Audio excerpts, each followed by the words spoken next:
This was called for when we had the public meeting at Peterhead Football Club. I said, if we have a public meeting, will the councillors and the candidates come and take questions for the public? And they said yes, so that's why we're here. Ladies first, we've got Anne Allen for the SNP. We have Stephen Calder, who's independent. Fiona McRae, SNP. Stuart Pratt, SNP. Alan Gardner, independent. Graham Smith, his name right, independent. Sorry, Liberal Democrats, I apologise. Oops, sorry. Peter Stevenson, independent. Stephen Smith, SNP. Alan Wickham, independent. And Tom Malloy, independent. Okay, so that's it. I'll start, if you want to, what end do you want to start? Table, you've got to start at your end now. Right. Anne's got to start and we'll work our way along. What I'll do is I'll indicate to them when their 5 minutes is up and they'll start taking questions, then I'll indicate to when their 10 minutes is up. Okay? And we'll hold the water. So I'll sit here and if he's got to start. So anyway, the noise on. Start that would help. I mean, there is a microphone there. It's too difficult. Right. Good evening, everyone. I hope you can all hear me. Right, for those of you that don't know me, I'm Anne Allen, and I'm going to start by giving you a brief rundown of myself and of what I've been doing for these past 5 years. I'm an Aberdonian by birth, but I've lived in or within 10 miles of Peterhead for over 40 years, and I regard this area as my home now. I joined the SNP in 1974, and I've been an active member ever since then. I became involved in tenant participation in 1995, setting up the Hutton Area Residents Association in the village where I live. Our local group, half a dozen community volunteers, set about addressing issues in the village and succeeded in completely turning the community round, installing play spaces for all ages from 2 to 16, pushing the council to address housing issues and tackling some of the antisocial problems in the area, like litter and dog mess. So I'm very supportive of what some people in Peterhead are doing to try and tackle similar issues here in the town and in the villages as well. I was first elected to Aberdeenshire Council in 1999, and since then I have concentrated on local and community issues. Over the past 5 years, I've been involved in one way or another with the Street Football Initiative, the Peterhead Buchan Tourism Initiative, Peterhead Projects, the Buchan Community Safety Group, the Family History Society of Buchan, both the last two I chaired until recently, Peterhead Scottish Week and the Buchan Alcohol Project, to name just a few. I'm always willing to come along and offer help and support to any local organisation, and I regularly attend the Peterhead and the Buchan East Community Councils and the St Fergus Community Association, as well as local tenant and resident organisations, community council forums, Buchan Development Partnership forums and parent councils. I also represent the Community Safety Group on the Buchan Community Planning Group, and I was recently involved in setting up a fair trade steering group going in the Buchan area. Centrally, I'm the SNP spokesperson on the Social Work and Housing Committee. I'm a member of the North Licensing Board, Aberdeen Foyer and several other committees.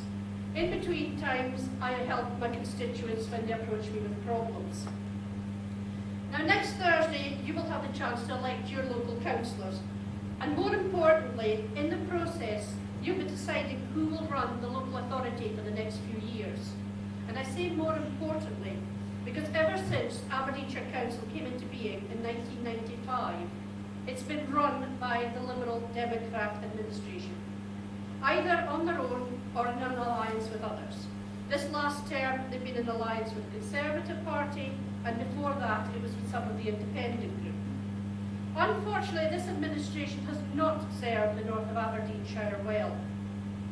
We in the SNP have argued and voted for measures such as giving the area committee more powers to take decisions locally and a budget to spend on our priorities, but we're always outvoted on the committee and in the full council. It all comes down to a numbers game. There are 68 councillors in Aberdeenshire, and the SNP is the only party that is challenging to take over the administration of the council with this election. Remember that only an SNP-run council can make the changes that we need here in the Buchan area. Changes such as securing more investment to develop our infrastructure. Changes like building up the skills of young people with new training opportunities. Looking at new opportunities for businesses, freezing parking charges and investigating short-term free parking. We know our town centre here needs investment. We need to be able to attract the new shops and the new businesses that we need. But we need to take everyone in the community along with us. So we put this in our manifesto, which I have here. We will organise town centre summit meetings, bringing together councillors, residents, businesses and others to identify possible solutions and, more importantly, to identify where we can access the funding to progress them. The area committee structure we have allows for some limited local decision making, but I believe more decision making needs to be taken down to local level. Local councillors should have real responsibility for local policies and for the budgets associated with local services. I firmly believe that decisions affecting local folk here are best taken closest to those who will be affected by them. The SNP are fielding a team of candidates across Aberdeenshire with experience in all walks of life. I'll be part of that team, knowing that I can call on that vast wealth of knowledge whenever I need to. We're fighting these elections on a positive agenda for change. Finally, I would just like to say I've always been a people person, and I look forward, hopefully, to continue working with all the people in the communities of Peterhead, Fergus, Crimond, Rora, St Combs and Lawn May. They're all part of this multi-member board we have, and I hope to serve them all to the best of my ability. Thank you.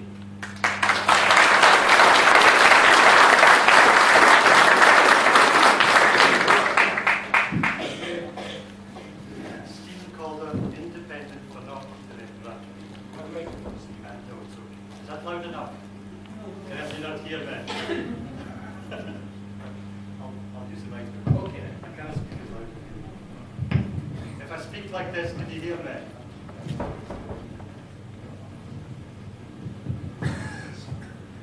Right, I'm Stephen Calder, independent for Peterhead North and Bradley. Now, the reason I decided to stand this election a few weeks ago was us, like the people who have come along tonight, were concerned about the town. We're concerned about the way it's been run, that the council as it is just now isn't adequately representing us. We've just heard just now that from the beginning it's been run by the Lib Dems. I'm sorry, Graham, but I don't think it's been run very well for Peterhead either. And that goes for the local candidates, and also saw some of the people who were intending to stand at that time. Now, one of the things I was a bit concerned about the last few weeks is a lot of the promises that we've been hearing. We've been hearing promises in literature and on websites and things, all about wonderful things like 10-pin bowling alleys, indoor football arenas, cinemas, ice rinks and things like that. Now, I know as well as you that these things don't come without money. And the thing that concerns me is that the budget is being tightened just now in Aberdeenshire Council. Not because of the council, but it's being tightened because of Westminster cutting the budget. We are paying more in taxes to London, and they're giving us less and less back. So the little we've got, the smaller cake, is being divided up. And it's up to the councillors here how it's going to be divided up.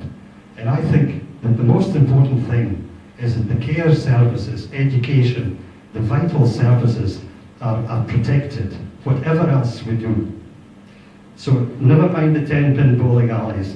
If that can be funded by private finance, that's fine, but not through the council. Okay, so as far as I'm concerned, the important things are things like teaching assistants.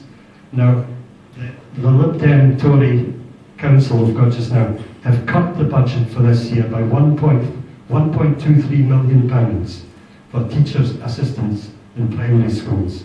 Now that should be essential. We need those sort of things. They're cutting the wardens and sheltered housing. That's another thing we need to keep. So my pledges are, if I was elected, I wouldn't support cuts in education and social services care budget. If we need to make cuts at all, it needs to be in places we can make efficiencies in the council. Okay, so that's, as far as I'm concerned, education, social services, care for the old and the sick and the infirmed. So we need to provide the best possible social work and other services to provide the needs of vulnerable groups and individuals. Now, the Peterhead Development Plan. People are speaking about change all the time. Change seems to be the buzzword just now. Now, there will be change in the next 20 years. There's a Peterhead Development Plan which came out 6 years ago. I did respond to it at the time, and I said I was concerned about the implications it would have for the town centre. So it plans for the expansion of the town westwards to increase the town by 50% from 18,000 to 27,000 over the next 20 years. Building a new secondary school, 4 primary schools, moving the health centre and hospital westwards. So all these will have an impact on the Peterhead town centre. So we need councillors that will scrutinise every application to make sure that when applications come up, it won't adversely affect the town centre. So we need to look to the future. Peterhead is changing. It's going to be a much larger town in 20 years' time. It's larger now than it was 20 years ago. Okay, so we need to look at industries in the future to encourage them into the town. One of the things that we can't reject is renewable energy. You know, we've had all this sort of thing the last few weeks. We've got councillors and candidates here, but we've had one person who isn't a candidate who's writing stuff like this. Whole-page adverts. Now that's a person who isn't even a British citizen, coming and interfering in our elections, telling us what to do with our renewable energy. I think it's up to the people here in Aberdeenshire, our representatives and you, to decide what we do to build our energy needs for the future. Okay, I'm kind of a bit too far. Okay, right. So if I'm elected, I won't be intimidated by people like that. Whether it's Donald Trump or Rupert Murdoch or who it is, every application should be examined on its merit. It doesn't matter how rich or powerful they are. So put the people first, care for the elderly and the sick, educate the young, the vital things, and social services and education. And that's what I stand for. Okay.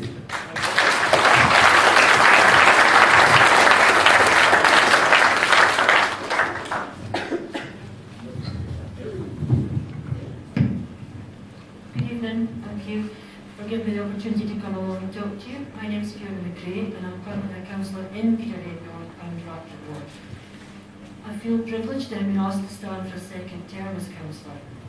Standing as an SNP candidate means that I will adhere to party policies, which I have no doubt at all in my mind are helping to shape a new Scotland. I think the new Scotland promotes a sense of pride in the country. In Peterhead, this is becoming evident by the efforts of a team of people. You know who you are, and I think some of you might be here tonight. You're endeavouring to clean up some of the litter in the town. This is something that Councillor Allen and I tried to do several years ago at the Uni car park. And while we were there working, people in their cars were throwing papers out the windows in front of us. So is litter a problem? Yes, but the real problem is the people who are throwing it down in the first place. So in our new manifesto, as we mentioned, we're pledging to ensure that civic pride is addressed by having all litter picking, grass cutting and other aspects of environmental management coordinated at a local level. And I wholeheartedly thank the people who are doing this just now. The people in this ward are very community-minded, and meetings are usually well supported. Huge efforts are made for fundraising and keeping the village events going, quiz nights, fun runs, football galas, village galas and so on. And it's really important for us to keep attending their meetings to hear what their ideas are, to offer support and to engage with officers laterally to assist if necessary. I've always maintained that community effort is rewarded by community pride. If people work towards achieving something, they will immediately take ownership of it and in turn ensure it is looked after. In Crimond, we have one lady who almost single-handedly has raised over £16,000 for the Christmas Lights Fund, and it's great to know that a community effort is taking pride in their own place. St Combs have also set up a light team and they are following a good example. Right now, Buchanhaven and Peterhead are finding themselves in charge of a successful attempt to create a heritage centre at the old school. I found myself being most welcome at their Blue Peter evening, where I was, thank you. I was helped to build little houses for their planning for real venture. And again, the sense of community that came from that group on the night was commendable. I wish them well, and I hope the centre becomes a huge success, and more importantly, that it brings people to the town. That will be a key to recovery in Peterhead, attracting people into the town, and it is just such those ideas that the centre will bring along, in conjunction with the Family History Centre and the newly formed Clan Keith Association. This will all tie in and attract tourists, genealogy tourists. They are so important in this area and welcomed. We also have teams in Peterhead like the Community Development Group, where there is a very hard-working team of people, and they're always looking for new members. There are other community groups, far too numerous to mention, but I can say it is so important for residents to become involved and to support these teams and to keep them running. The Community Development Group regularly support initiatives for Peterhead, including things like keeping the cinema shows going. There's one good show on this weekend. Anybody going along to that one? You know it? Very good. Okay. Other concerns of the town are more business-based, and again, referring back to the manifesto, it clearly confirms that the small business bonus continues to assist small and medium-sized business. And of course, for some shops, it's meant no rates at all, and that'll see you through the worst part of the recession to have that assistance. We, as the SNP, are also looking at the parking charges. That's been a major issue. It's come up at several meetings, and the SNP group have always voted against the increase in those charges because they were never implemented to raise money. They were only to assist with paying for parking. I had a bit written here about town centre summits, but I'm going to leave that to some of my other colleagues because I think I'm running out of time. Just to say, Peterhead is not alone with the current problem of requiring town centre regeneration. The SNP group are well aware of these issues and are working hard to achieve results and be part of the remedy. The people of Peterhead North and Rattray, I hope you support the ideals and aims of the SNP manifesto and vote accordingly. Thank you for listening.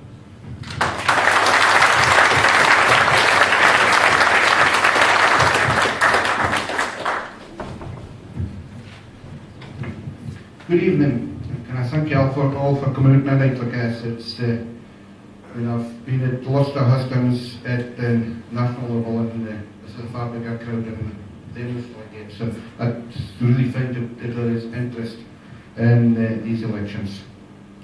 Since the last election, I've held over 70 surgeries at Peterhead, Borden, Cruden Bay and Hutton. I've attended more community council meetings than any other councillor and regularly attend Borden and Cruden community councils. I've attended many meetings outside Peterhead where Peterhead interests are discussed and decided.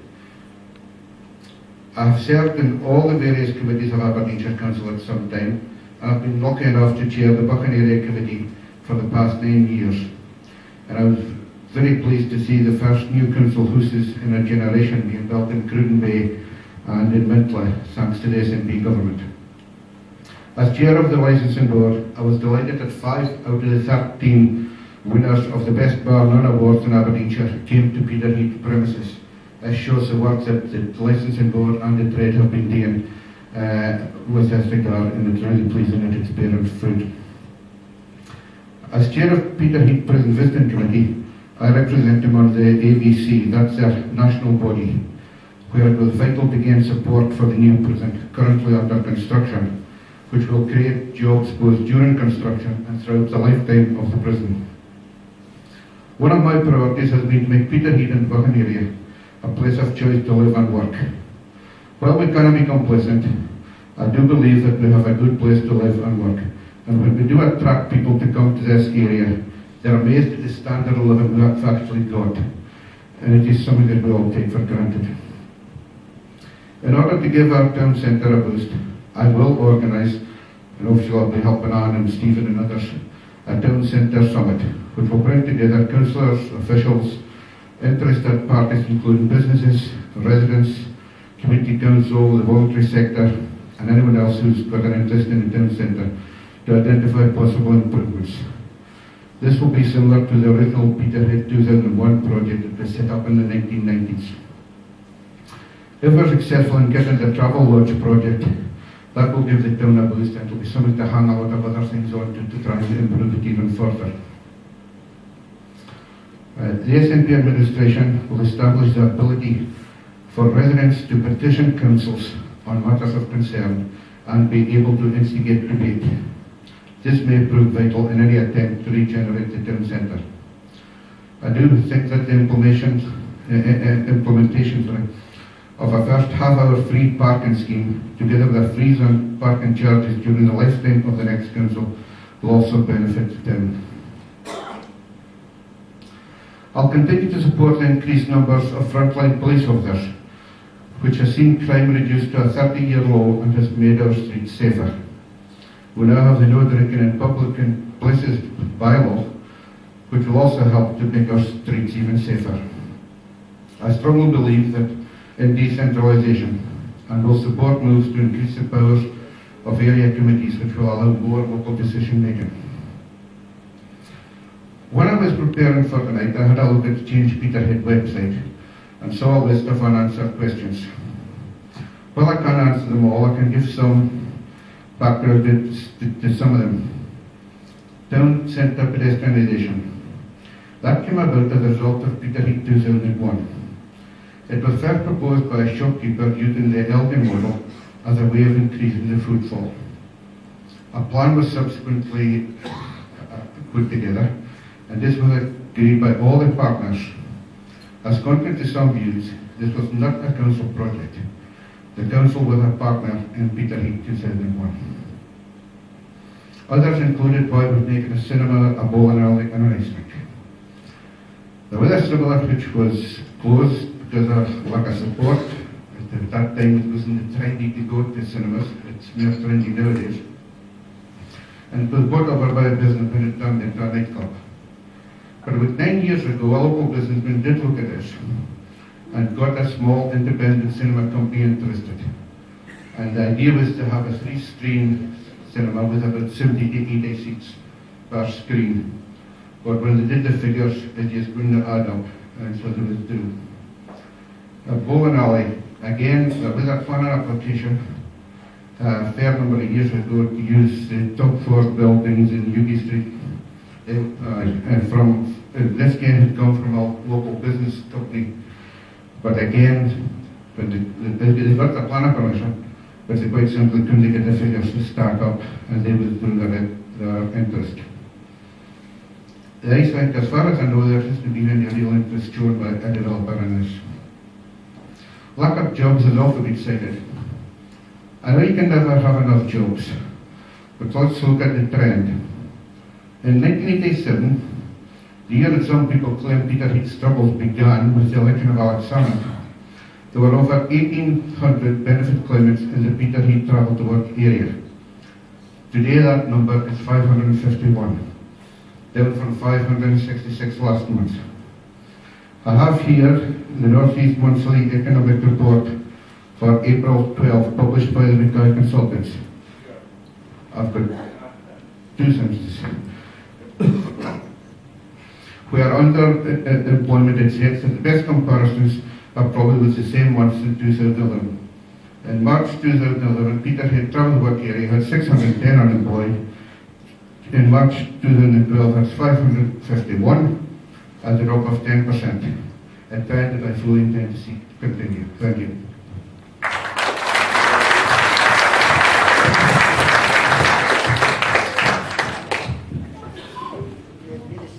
Well, it's a privilege to be able to address you tonight. Thank you for this opportunity.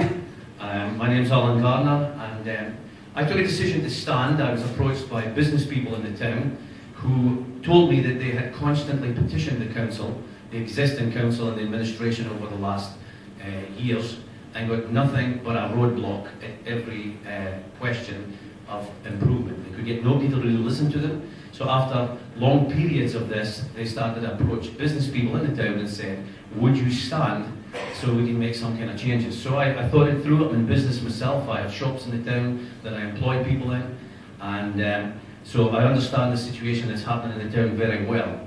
I believe personally that it's business people, not only business people, but I'm flying a flag for business people tonight. Business people can bring fresh ideas to the town.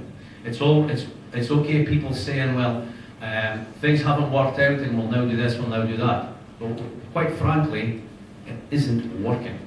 We need people, business people, to stand with fresh ideas that can bring things to the town, re-energise it, reinvigorate it, and make it a town to be proud of again.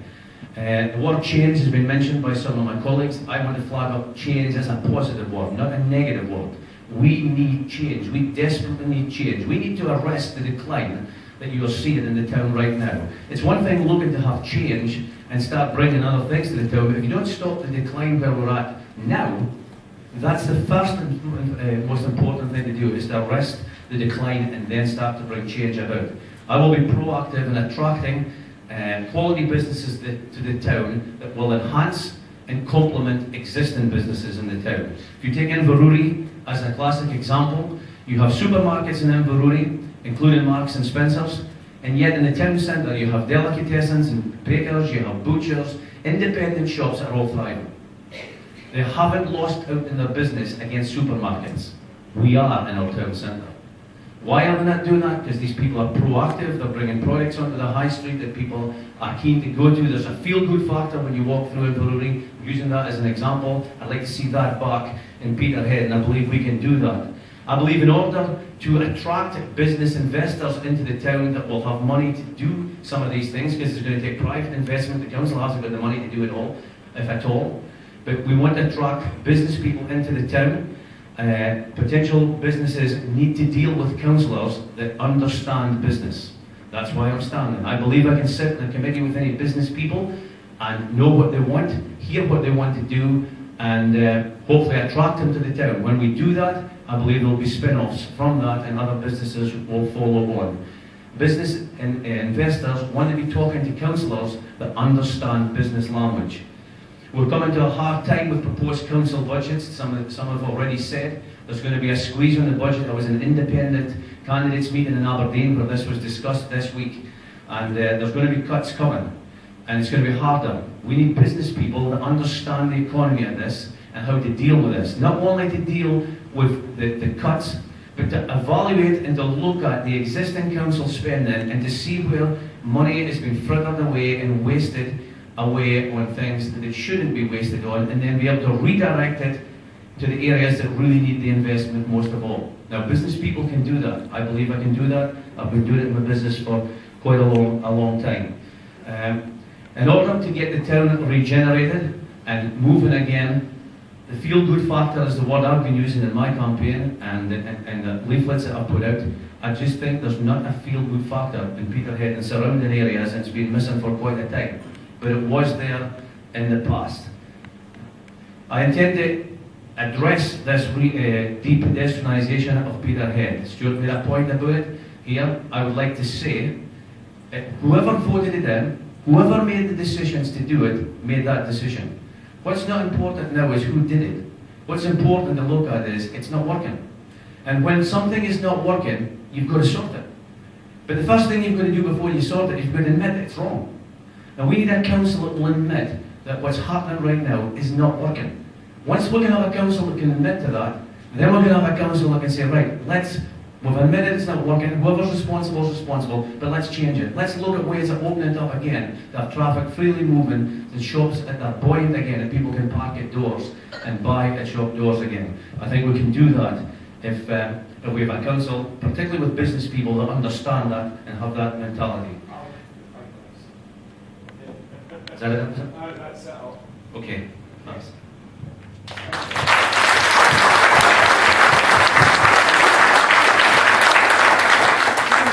I just interrupt for a second? The lady then, excuse me, who are you?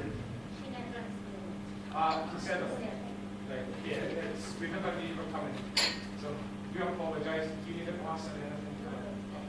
Right, sorry, Dave. Carry on. Okay, thank you, ladies and gentlemen. My name is Graham Smith, and I've lived in the Buchan area all of my life. As I was growing up, my parents, they're in the audience tonight, my parents and my family taught me the values which have informed my politics and moulded me into the person I am today. The values of being considerate to other people, listening to other people's opinions. Listening to other people's opinions and the value of hard work. Now, for me, getting the chance to be a councillor is something I feel I've spent my whole life preparing for. I studied politics when I was an undergraduate, and again during my masters, during which time I specialised in the reform of government.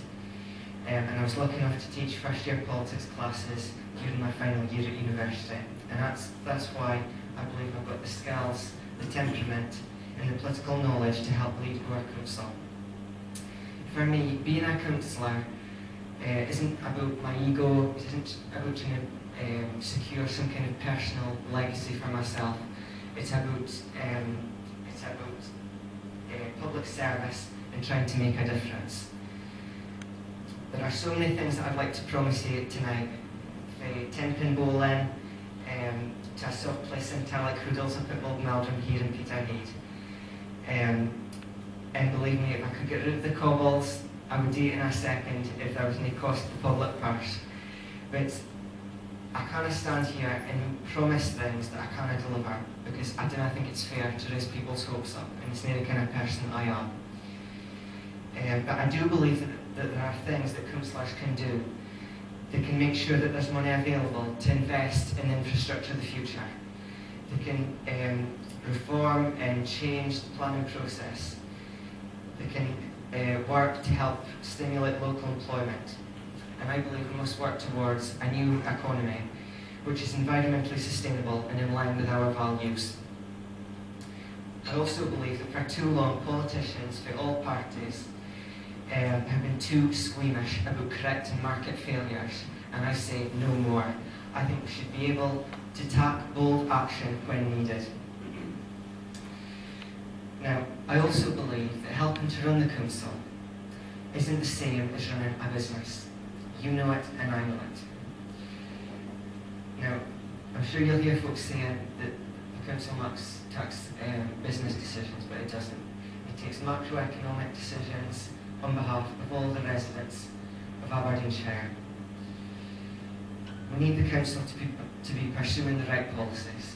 We need to make sure the council is pursuing an agenda which is markedly pro-women, supportive of family life. We need to make sure that the council is looking after the elderly. We need to make sure that folk with disabilities get the equipment, the services and the facilities that they need. And that's exactly what I want to see. And the work of the council doesn't stop there. One of my passions is making sure that all young folk get a great education. Now, I must admit, some of the things that I have witnessed firsthand in education and some of the stories I've heard have brought a lump to my throat. And when I think of children being bullied at school, I think of the sorrow and the silent cries of despair. And that's why I'm part of the reason why I'm here tonight. Now, I ask you, I believe that that is part of the reason why I'm standing, and I believe I'm well placed and well qualified to deal with these problems. I believe I've got the skills, the temperament to deal with these and other problems in our schools. So if you elect me on May 3rd, I will ask the tough questions of the Director of Education, of the area managers, the education officers, of head teachers and of my colleagues, to make sure that things get done, and I won't rest until I get answers. Now, I want to be a problem solver in Aberdeenshire Council on behalf of the residents of Peterhead North and Rattray. But I'd also like to say, I ken that a lot of folk are not happy with the state of the town centre and some of the surrounding area, but I want to tell you that Peterhead has some great things going for it. Just last week, I visited the new fishing simulator down at the Maritime Centre, down by the Lido. And it's in the middle of being refurbished, and courses are going to be running there in nautical studies, teaching folk gone into the oil and gas industries, gone into the fishing, gone into the merchant navy. There's state-of-the-art technology there, and I even had a go of that state-of-the-art technology. And the people who run it told me that they cannot keep pace with demand for places on their courses. Yeah, sure, they're going to be opening a restaurant there, and it just goes to show that despite having a few problems in the area, this is still a great place to live and dream of a family. Now, if you elect me on May 3rd, I'll be ready to serve the very next day, representing Peterhead, St Ferguson, Combs, Crumlin, and May.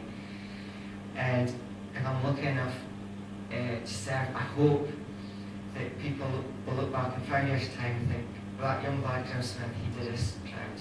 And with you, that is possible. Thank you.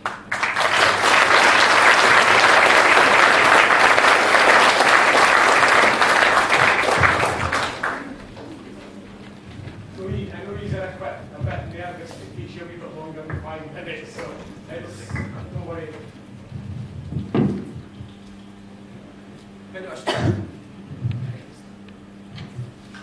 Everybody's got such good ideas and business acumen and college expertise. Neither speaks. It's not really worth a lot for the rest of the day because some of you may know me, others might not. If you do know me, you'll know that I don't wear a shirt and tie and dress trousers. I wear jeans and a polo shirt. That's because I work for a living. I've got a proper job. Fortunately enough, I'm self-employed, so I work for myself. I'm a working man, and all I do, the paper's open.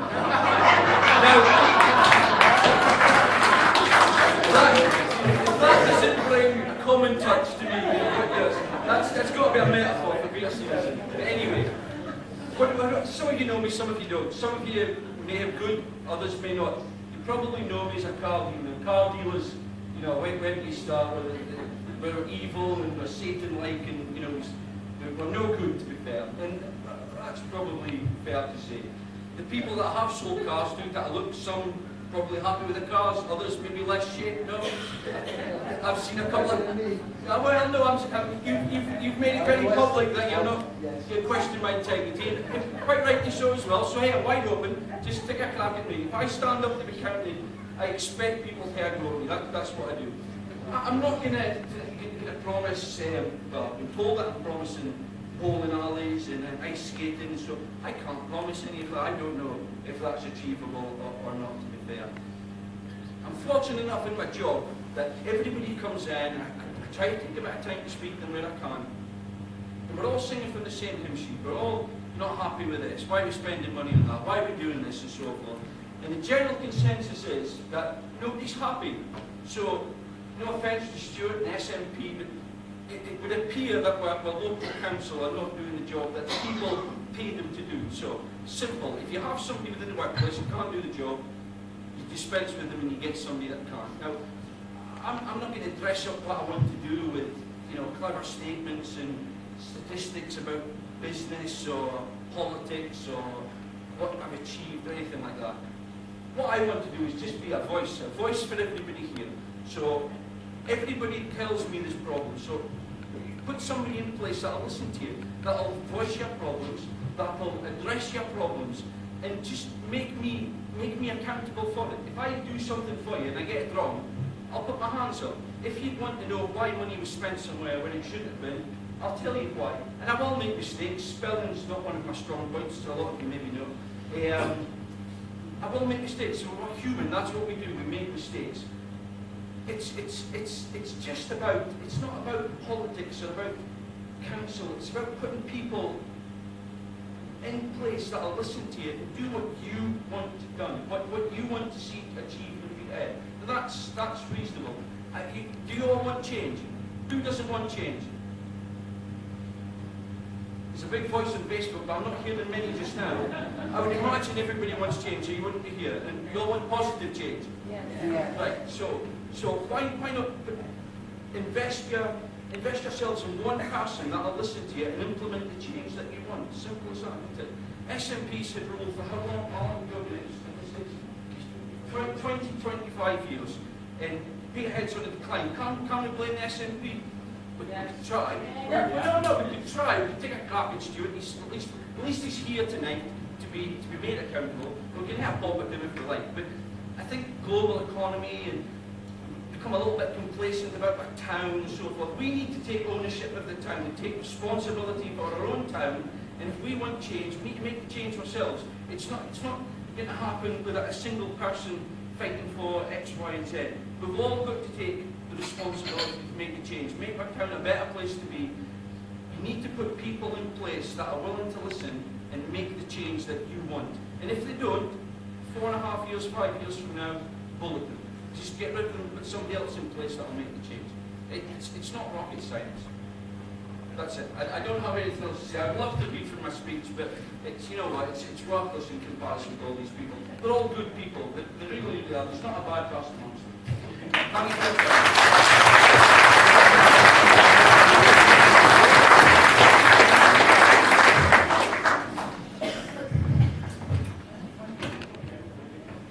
Thank you, Mr. Chairman. Last time I was in this room delivering a speech to this number of people, that was my wedding reception. There's so far been a lot less hecklers tonight as it was on that occasion, so hopefully that will continue. It's good to see so many people turning here tonight to take part in the democratic process. I've been an SNP councillor for Peterhead South and Cruden since the last election, and I've lived all my life in the ward I represent. It's a job that I've thoroughly enjoyed. As an opposition councillor, you've got less opportunity to change the policies that you think are wrong or are not working. But when individuals come to you for help or assistance, either in the surgery or in the street, then your chances of being able to do something to help them are far better. The enjoyable part for me has been being able to help individuals and community groups, whether it's to get someone a repair to their council house or to help groups find funding they need to function properly. In my view, local politics is about people and communities first, and I hope that my record shows over the past 5 years that I've stood up for Peterhead, Durham, Cruden Bay, Longhaven, Manhattan, or Aberdeenshire Council. I want this to be a great place to live and work. Looking ahead, my priority will be on protecting essential local services and bringing new investment to the area. So, what have I done and what am I going to do? Let's start with Peterhead economy. It's fair to say that Peterhead has its share of problems in common with other towns across the country. I attended the public meeting back in February at Balmoor, and there was a lot of positive ideas that came out of that meeting. There are too many out there ready to talk the town down without offering any positive solutions. I want to focus on constructive suggestions to improve things, but negativity just puts people off coming to the town and scares away potential investment. I added my name to the list of people willing to help, and I look forward to hearing from the organisers in that regard. Along with colleagues, I've been working to get Aldi to either develop the kit on site or to put it on the market and sell it to somebody who will develop it.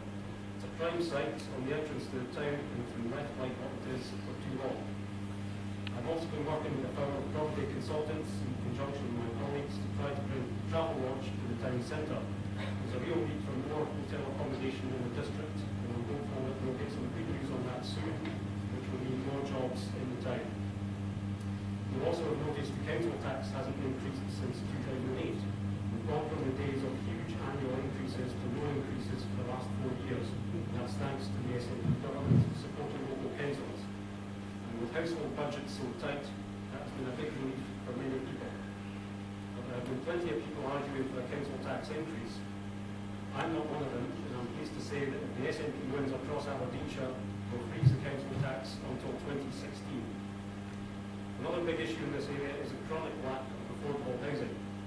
Again, yes, thanks to the SNP government, we've seen the first 3 council houses in 25 years built in Buckingham, and there's more in the pipeline. In terms of the town centre, shops only stay open if they get customers. We've all got a responsibility to shop local and to use it or lose it. So what can the government, be it central or local, do to support local shops? Well, if they've got a rateable value of up to £10,000, they no longer pay any business rates. Over £10,000 and there's 50% or 25% reductions in the rates bill depending on the rateable value. Federation of Small Businesses said in a survey that 1 in 8 small businesses were still in existence thanks to the reduction in business rates.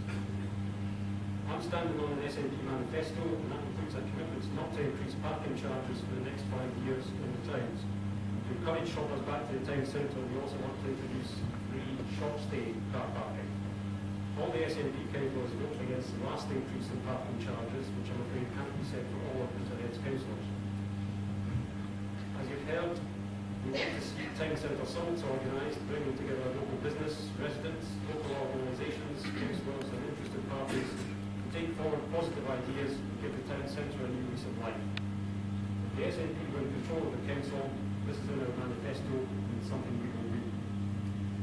Finally, Chair, a word about young people. The last thing that young people need is to be dictated as to what's best for them by grey-haired old men. And yes, I do know some. I've seen some very good work done in the drop by the Fraser Youth Council, and there's no reason why that can't happen in Peterhead as part of the Tiny Summit. Young people have much more buy into a project if the idea is theirs rather than being presented as something that others think is good for them, and I'm willing to help if I can. It's important to change the administration of the council. The Good Dems and Independents have been running it since 1995, with the Conservatives since the last election. It's time to change Aberdeenshire Council, and with your support, we can do that. Thank you for listening.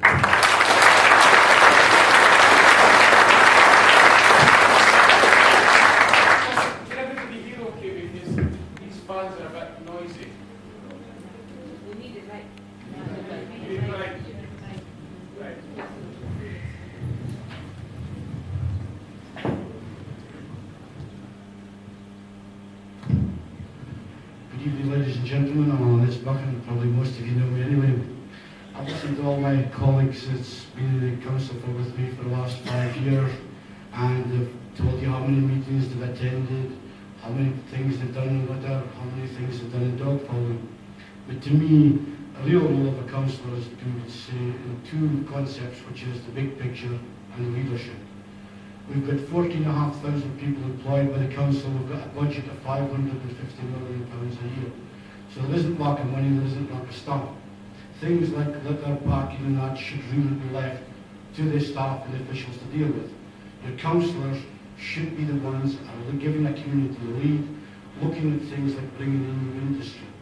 When you look at Peterhead's decline over the last 20 years, over Las Cruces, Cleveland, Euclid, fishing industry, the mill, to name but a few. Now, my mother worked in Cruces, my father worked in Cleveland and Euclid, and probably if you went back 20 years, there was some part of every family worked in some of these industries. All gone. Yes, we'll lose industries, but on the other hand, we should have people working to bring new industries, new commerce into the town. Because the lifeblood of any community is the economy. If we can rebuild the economy, things like new shops coming into the community, things like litter and that will all solve themselves. And that is what really councillors should be doing, is exploring the real issues, and that is why I pick up what Alan Gardner said, you need business people in who can deal with the budgets. I run my own business, I have a master's degree in accountancy and economics, and I would love to do a lot more in the council than I get to do, but at the moment I have been 1 against 10, because I have been the only democratically elected councillor in Peterhead and the ward for the last 5 years. Now what we're trying to do as a group of independents is say, look, we've got a wealth of experience, we understand how the economy works, we invest in the economy. If we make a mistake, we pay for it. If a council makes a mistake, it's that you pay for it. And that is the difference in concept. We are trying to say to people, look, we are bringing a new idea here at the council. We're not going to say to you, we've got all the solutions, because we don't, but we do have a proven track record in running businesses and managing money. And in time of strict financial control, that is the way ahead. Because if we're going to build new schools in particular, like both the academy needs to be refurbished heavily, we need a new central school, we need a new Buckenhaven school, there's a whole increase going to happen to the northwest of the town, which is going to need, again, community facilities. We've got to fund that with a limited budget, and the way to do that is to bring in local business people who understand the finances and the economy and allow this money to be available to do this. Because we can have all the beautiful concepts in the world, if we don't have the money to do it, then it doesn't work. And that is my aim as being a councillor. If I get the backing to do it, is to totally revitalise and give leadership to the big picture of the council in the future and hopefully start regenerating them with jobs and community facilities, because there is the money there to do it. All it takes is to reorganise it and put reasonable plans in place. Thank you.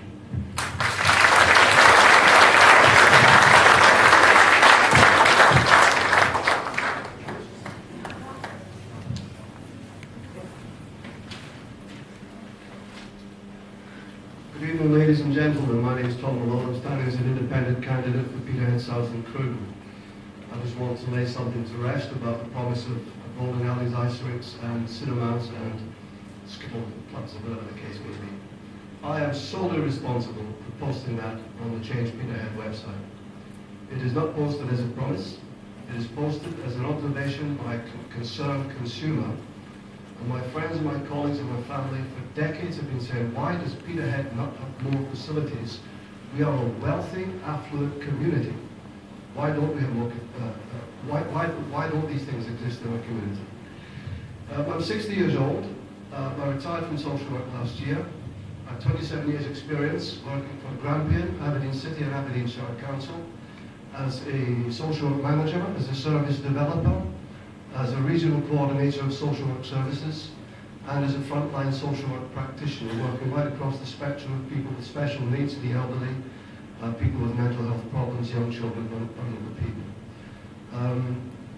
I also was responsible for the Bluestones Youth Music Programme, which was generated in 2008 by 3 unpaid volunteers, myself being one of them.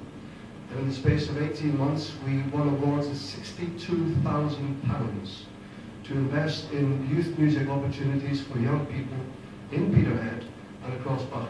40 young people have come through our doors. We retained 20 young people.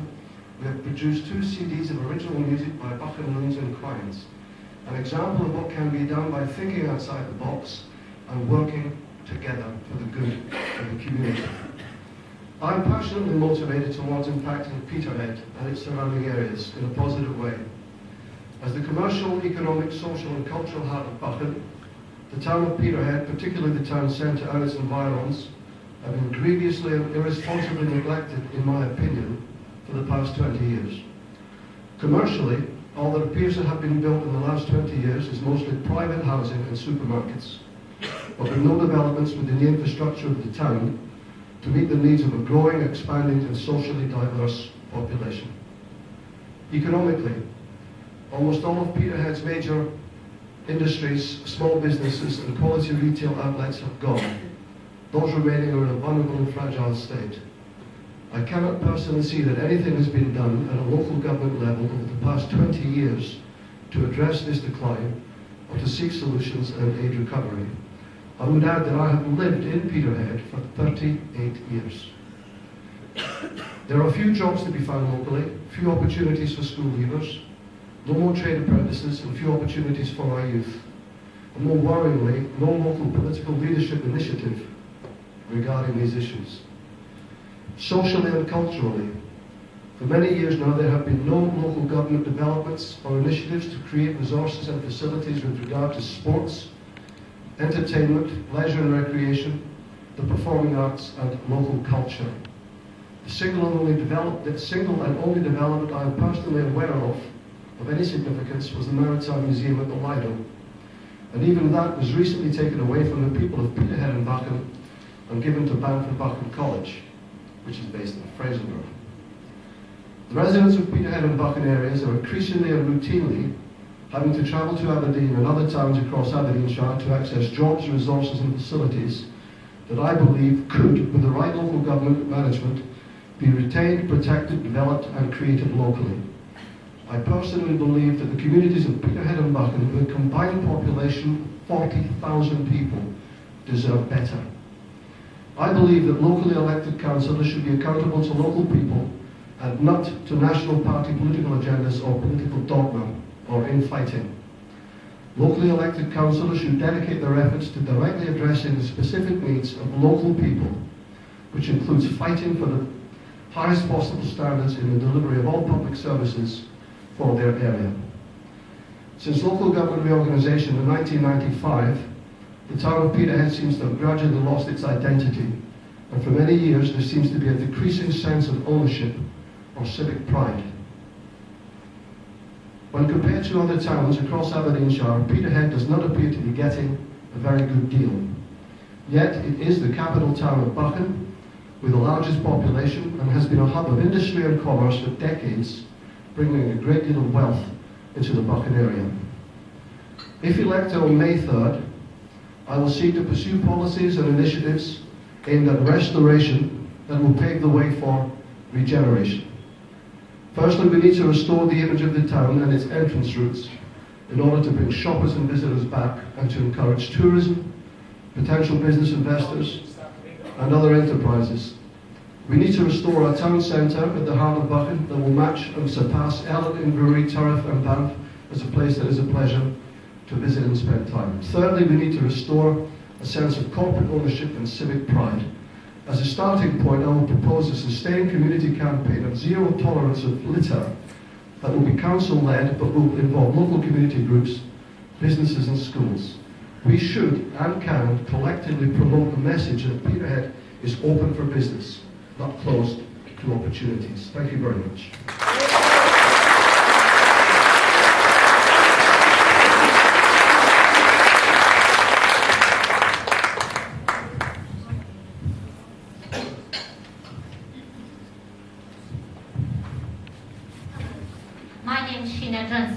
I've been invited to stand as the Conservative candidate for Peterhead North and Rattray. Now, local government shouldn't really need politics. I'm standing because I was asked to stand. I've lived and worked in Peterhead all 67 years that I've lived, and I know a lot about the town. And unfortunately, I've worked in the centre of the town for the last 10 years, and the decline has been tremendous. It's not getting better, it's getting worse by the day. We must attract more shops and more interest into the centre of the town. Customers of mine, the same thing every day. What is there to come down the town for? Absolutely nothing. There is nothing left in the town. And we must attract other people into town. But we'll never attract businesses into the town if we still have homeless hotels all over the town where there's nothing but trouble morning, noon and night.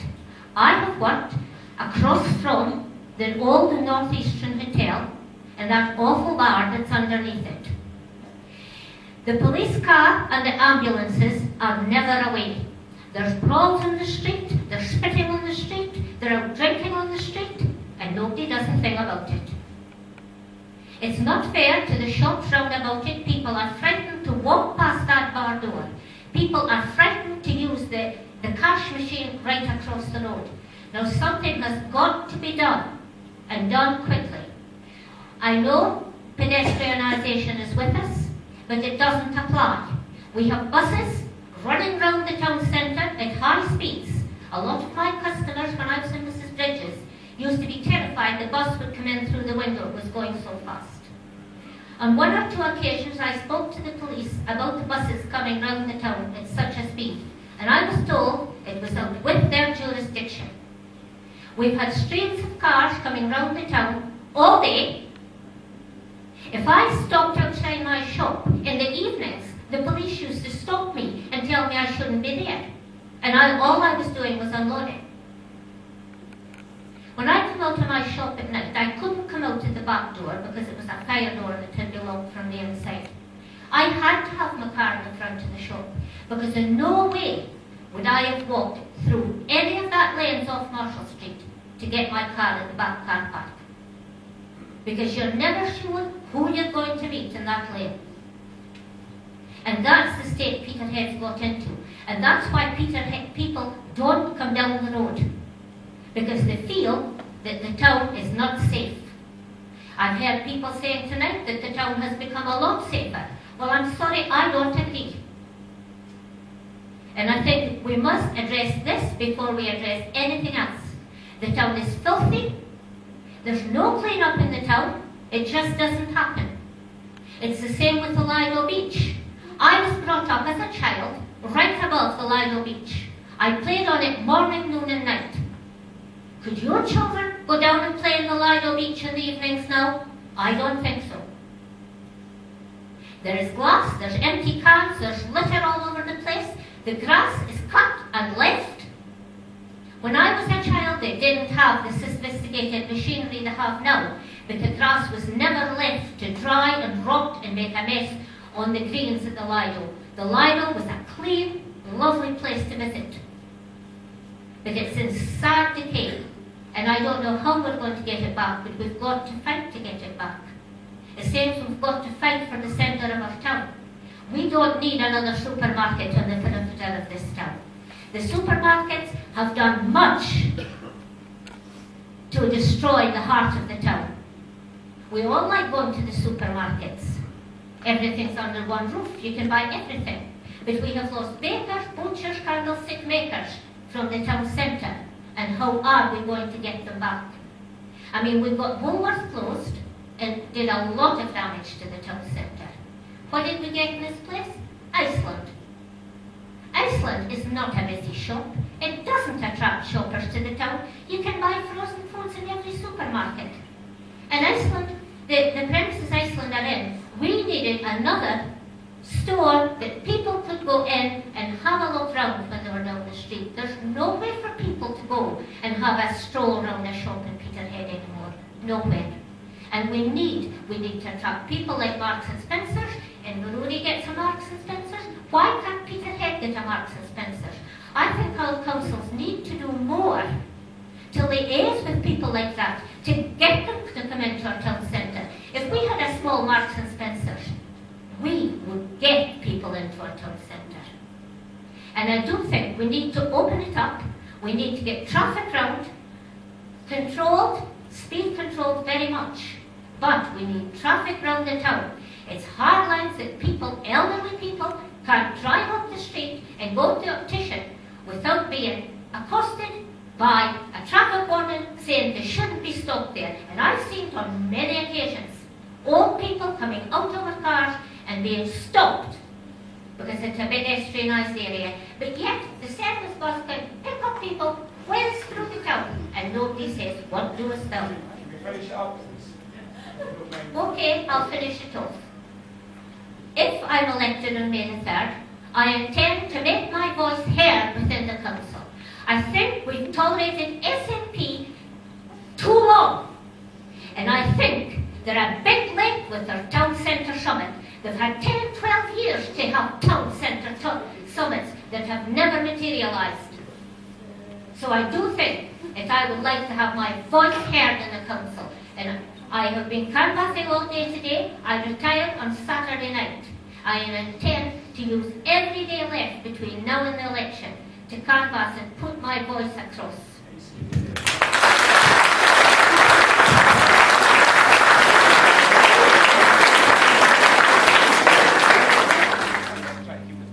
There's one thing I forgot to make when I started. We've actually had an apology the night with Mike Doyle. Mike had a previous engagement. So that's why he's not here. Okay, so it was just a case of the other candidates that didn't show up just never replied to us. But Mike Doyle did reply and he did apologise. Okay, you want to pull the first one? Number 5. Red number Pink. 5. Red. Pink number 5. Anyone? No? Pick number 5? No. Go and pick another one.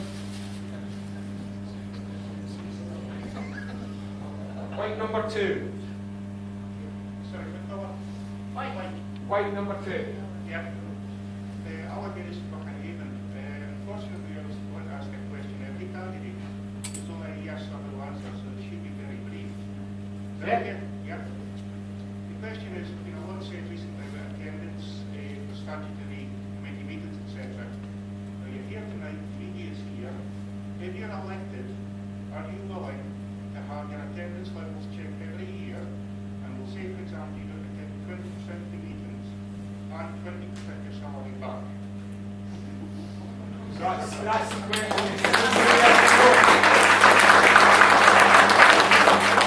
You want to start here on Yes. Stephen? Yes, as well. 40%. Fiona? Stuart? Yes. Yes. Yes. Yes. I'm prepared to answer this on your that one. It's a loaded question against you today. My view is very simple. I could attend meetings every day of the week, and I could, if I so wished. Sorry. Yes or no? Yes and no. Well, the statutory meeting says you need to attend 1 every 6 months as a councillor. That's the statutory meeting. And yes, if it's 1 every 6 months, no problem. Yes. Tom? I say no on the principle that attending meetings is not the evidence of producing results. Yes, I'll attend up and say that I'll take the role. Right.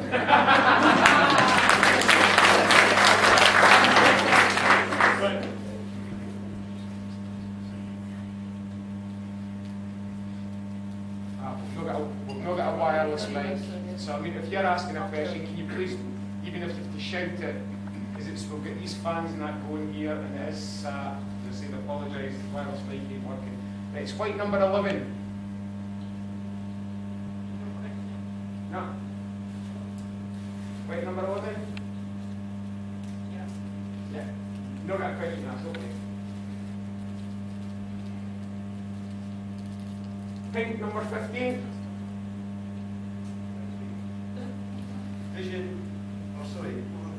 Visibility and ownership. I only heard, right, that's what I heard, was the independence guys just at the end here in Peterhead.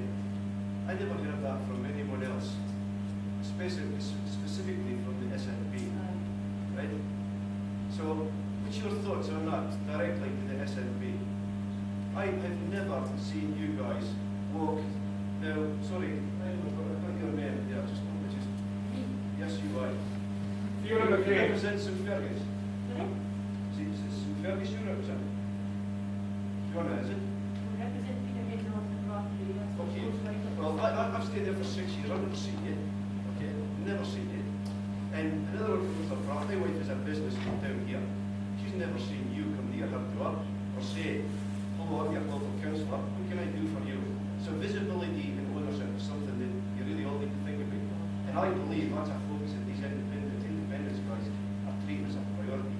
That's something you need to think about. So who would you like to answer the question? Anyway, Well, directly for SNP. Right. Where have you been then? One of the SNP would like to answer that. Where have I been? Well, I represent the ward from St Cole's to Centre Peterhead. Can't hear you, can't hear you. I've been representing the ward which is the Peterhead North and Rockley ward goes from St Cole's to Peterhead, and I have been working throughout that ward for the last 5 years, and I have been in St Fergus. Well, I can agree, I've never met you either. I'm sorry? You're obviously wrong, that's St Fergus. Bigger than No, better St Fergus. Okay, Anne, you want to come in? You've worked hard in St Fergus? Well, I attend the St Fergus Parent Council, the school council there. I go to the hall committee there. I have been in the church there at Armistice Day. Perhaps you haven't been in the same place I haven't, but then there's 10,000 plus people in this constituency. We cannot meet every single one of them. We do meet a lot of people. We do our best to meet people, but you can't meet everybody. But that doesn't stop anybody getting in touch with us if they want to see us about something. Okay? To answer the question.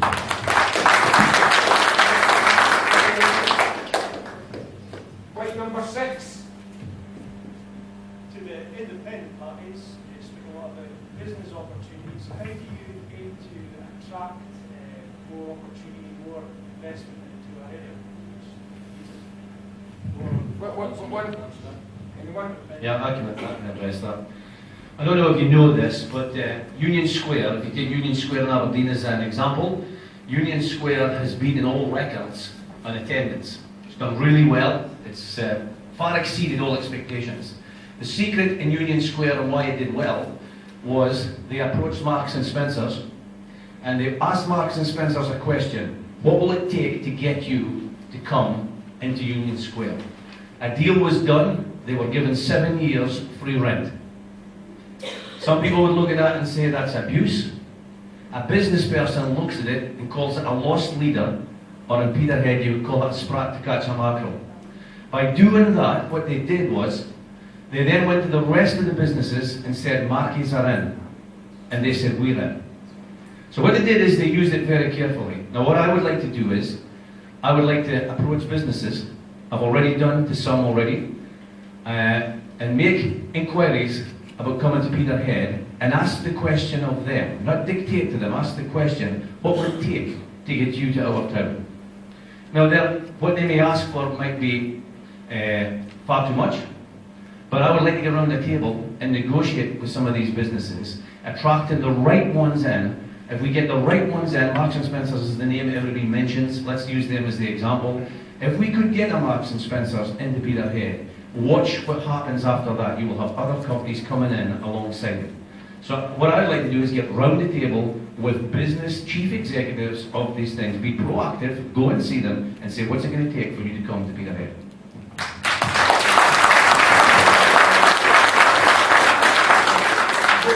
We have your point. Reply to that, please. Right, yes? Thank you. All I would say in reply to Alan just now is that something that Alan forgot to mention was that somewhere a shop like Marks and Spencer's, they really look to see a place like this to around, they say, around 100,000 residents in a place before someone like Marks and Spencer's or Debenhams all come and invest. No, it is sometimes true. And also what I would add is that no, but hold on. No, but there's a difference between Peterhead and Inverurie.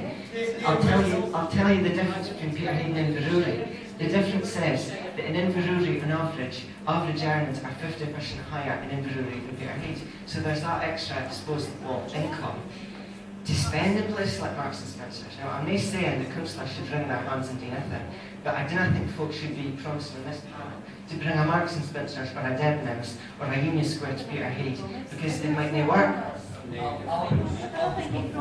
Can I just address that and say it? No promises. What I'm speaking about is being proactive and trying to do it. Now, Marks and Spencer's are a big company, but if you look at the one in Inverurie, for example, it's a small Marks and Spencer's. Marks and Spencer's, well, look, Inverurie's got a population of 10,600. We've a population of 18,000. So if they can qualify for it, we can qualify for it.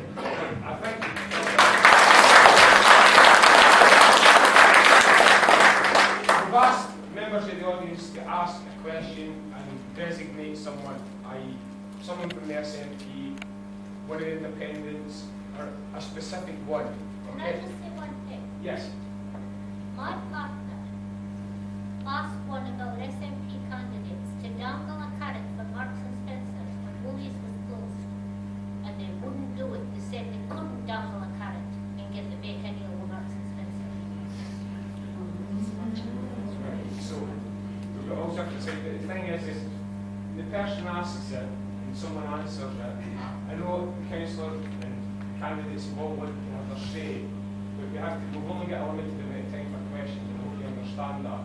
Okay, I've got a question here. This is the only postal one that somebody has been offshore, and I'll ask Mr. Calder this one. Questions from Davy Bucket, a resident of the town, all of my 36 years, unable to attend due to work offshore. Inverurie is a thriving town centre full of interesting shops with a good balance from a large supermarket, Tesco's, alongside small local businesses, butchers, bakers, gunsmiths, etc. It is a pleasant place to visit, not blighted by the problems which seem to be afflicting Peterhead. Though it is of a similar size, it certainly doesn't have the industry which Peterhead has.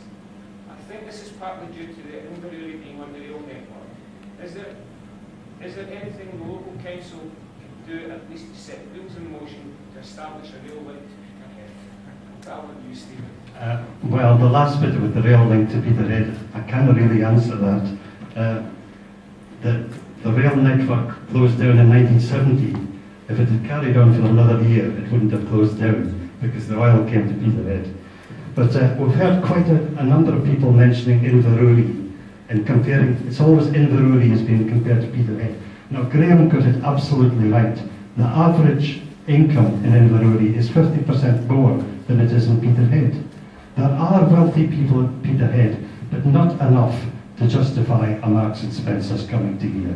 It's a commercial reason. We can try and persuade these shops to come here, but if they feel that there isn't the number of people here with the kind of wealth to spend in their shops, then they want to come here and they want to open. So Inverurie is a very wealthy town. They've got the highest property increases in Scotland. I think outside Edinburgh or something like that, Inverurie. So it isn't a fair comparison. Peterhead has got a lot of poverty, and we've got austerity measures just now from this government. There are some very poor people who are struggling in Peterhead, and they cannot go to a Marks and Spencer's. I mean, I would struggle to pay prices now at Marks and Spencer's. I go to Lidl's, if we had an Aldi, you have to be brilliant as well. I couldn't go to Sainsbury or Marks and Spencer's, and a lot of people here are the same. So it's all very well for the business community, the business party, who are coming here saying, we're the business people, we're going to bring everything to Peterhead. But only 5% of the people in Peterhead are business people. The rest of us are ordinary people. I think we should be represented in Peterhead, not these people who say, they're the business community, we'll represent you. I love to shop in Marks and Spencer's. I work for Aberdeenshire Council. Can I just ask, why do we have to settle for the mediocre? Why can we not try and achieve certain things? Maybe Marks and Spencer's wouldn't come, but to assume that you had just said... It's down to Marks and Spencer's to make that decision. It's a commercial reason. I mean, councillors can only ask them. We can try and provide the conditions for these shops and commercial interests to come. But if they think it's not going to be financially lucrative to come here, they won't come. If you've got the partners, then you can't afford the shopping there. Marks and Spencer's will come if there is business in the area. I'm trying to think, about 7 years ago, I think. It was just before the Marks and Sparks had the buffers and had problems. They were actually on the verge of coming into Peterhead. That we had discussions with them, and they were looking at a place doing Broad Street and licensed engineering moved it, and there was a possibility they would come in, but then they had the buffers and it was due for the deal.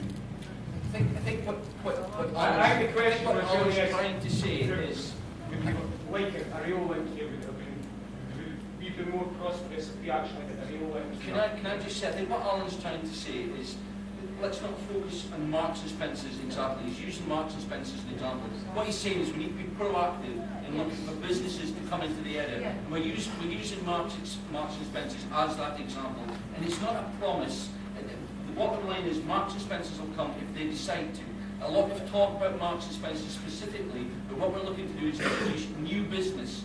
That's the key to this, not specifically Marks and Spencer's. Right, we move on to the next question. Pick number 1.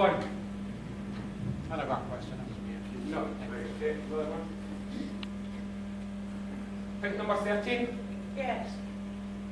There's been a lot of talk about businesses coming to Peterhead, and there seems to be an element against it. But if there are no businesses, where's your wealth creation coming from? You need the business community. Without them, there's no jobs and there's no wealth. Who would you like to answer that? The chap that was saying that we shouldn't be concentrating on the business community. We're not going to have a whole council of business people, but we do need No, what I worry about is that the last few weeks we've had one group who don't call themselves a party, but they say that they claim to represent the business community. Now, as far as I can see, I know a lot of businessmen in Peterhead. They said they don't support it, they don't represent us. They set up a group themselves. Nobody was invited along. They had a private meeting behind closed doors. They invited along certain business people in the town. Now, 95% of the town are not business people. We need people to represent us in the town. Because we all use business. If there's more business, there's more money. Can I just respond to that? As a business owner, I provide jobs. You need businesses to provide jobs. People need to get jobs. Where are they going to get the jobs from? And from that jobs, they get money. And where are they going to spend money on? We want all the things that we've talked about in the sites about leisure facilities and all that costs money. And people have to have money to spend in these things. Where do they get that money from? From businesses who provide employment and jobs in the area. Now, Stephen's making a point that 5% of the people are in business in the town. There's nobody disputing that point. That means there's 95% relying on income from these businesses. Because if there was no 5%, there would be no money and no wealth in the town and nothing to spend it on. So the 5% is good, and it's good that the 95% are appreciating the jobs that these business people are creating to allow them to have the free income to go and spend it.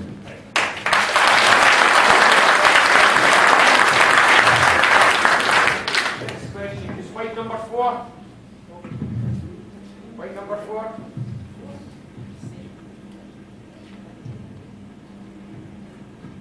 No. Ready?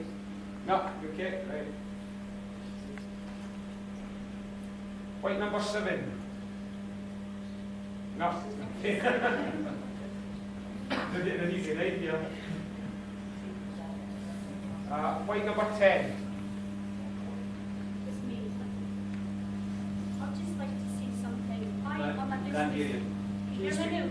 I'm a business owner. I went out on a limb 2 years ago with my sister-in-law to open a quality and affordable shoe shop in town that didn't supply. There hasn't been shoes like this in a town before.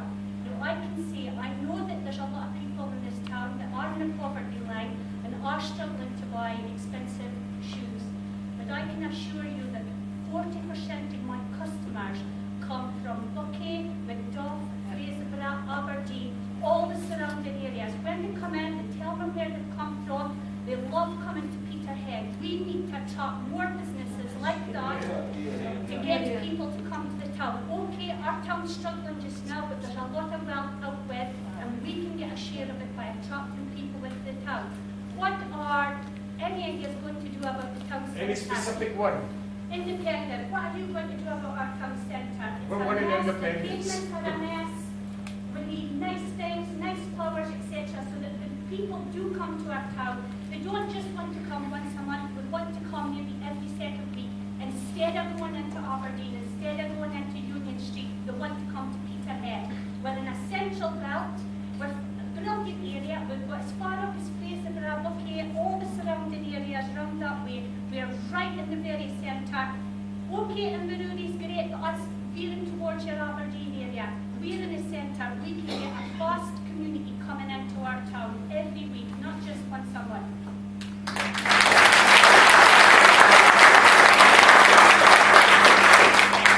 Peterhead is phenomenal, unprecedented potential. Are we on? Peterhead is phenomenal, unprecedented potential for its location, its industry, its talent, its skills, its history, its economic past and present. All that is required is intelligent application of certain principles.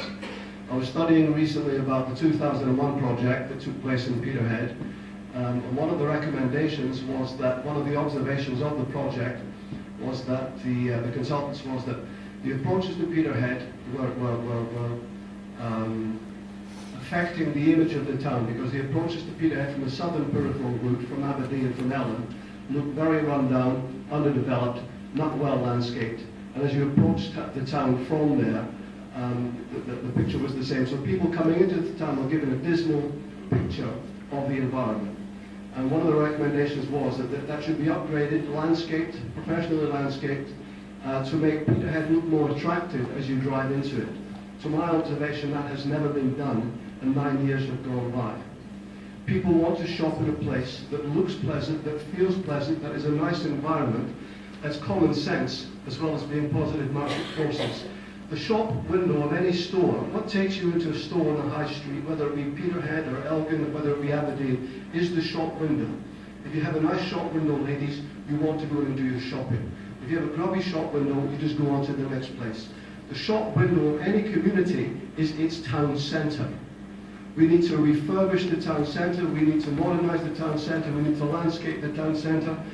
No one can give me an answer as to why we look at empty tubs full of dog ends and beer bottles, and we look at hanging basket stands that haven't had a hanging basket on them in 3 years in the very heart of the community, and as you approach the town. People visiting for the first time wonder why it's like that. Why is it like that? We have to take care of the aesthetics of the town. Industries, forget about the industry that's been mentioned, any industry. There was an article in the Evening Express on the 13th of April where one of Peterhead's most successful industries, Score UK, wrote to the Evening Express complaining that they've got visitors and businessmen and women coming from abroad, and the first thing they see is the Inverness roundabout strewn with litter and rubbish, and has given a bad impression internationally for the town. That kind of thing is purely cosmetic, purely fixable, and would not cost a lot of money. One has to ask oneself, the reason I say there's a lack of ownership and a lack of civic pride, people have gotten used to looking at that mess. It's time we changed it.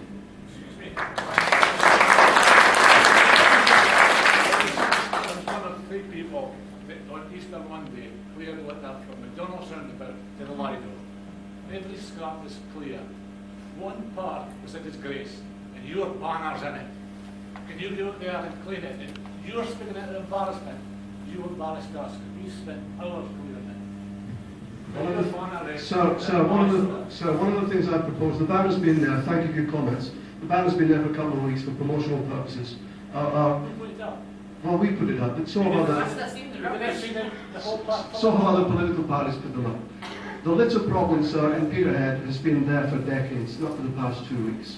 One of the things I would propose as a local councillor would be to engage with the community to look at driving in partnership with the schools, so we have an educational element to that.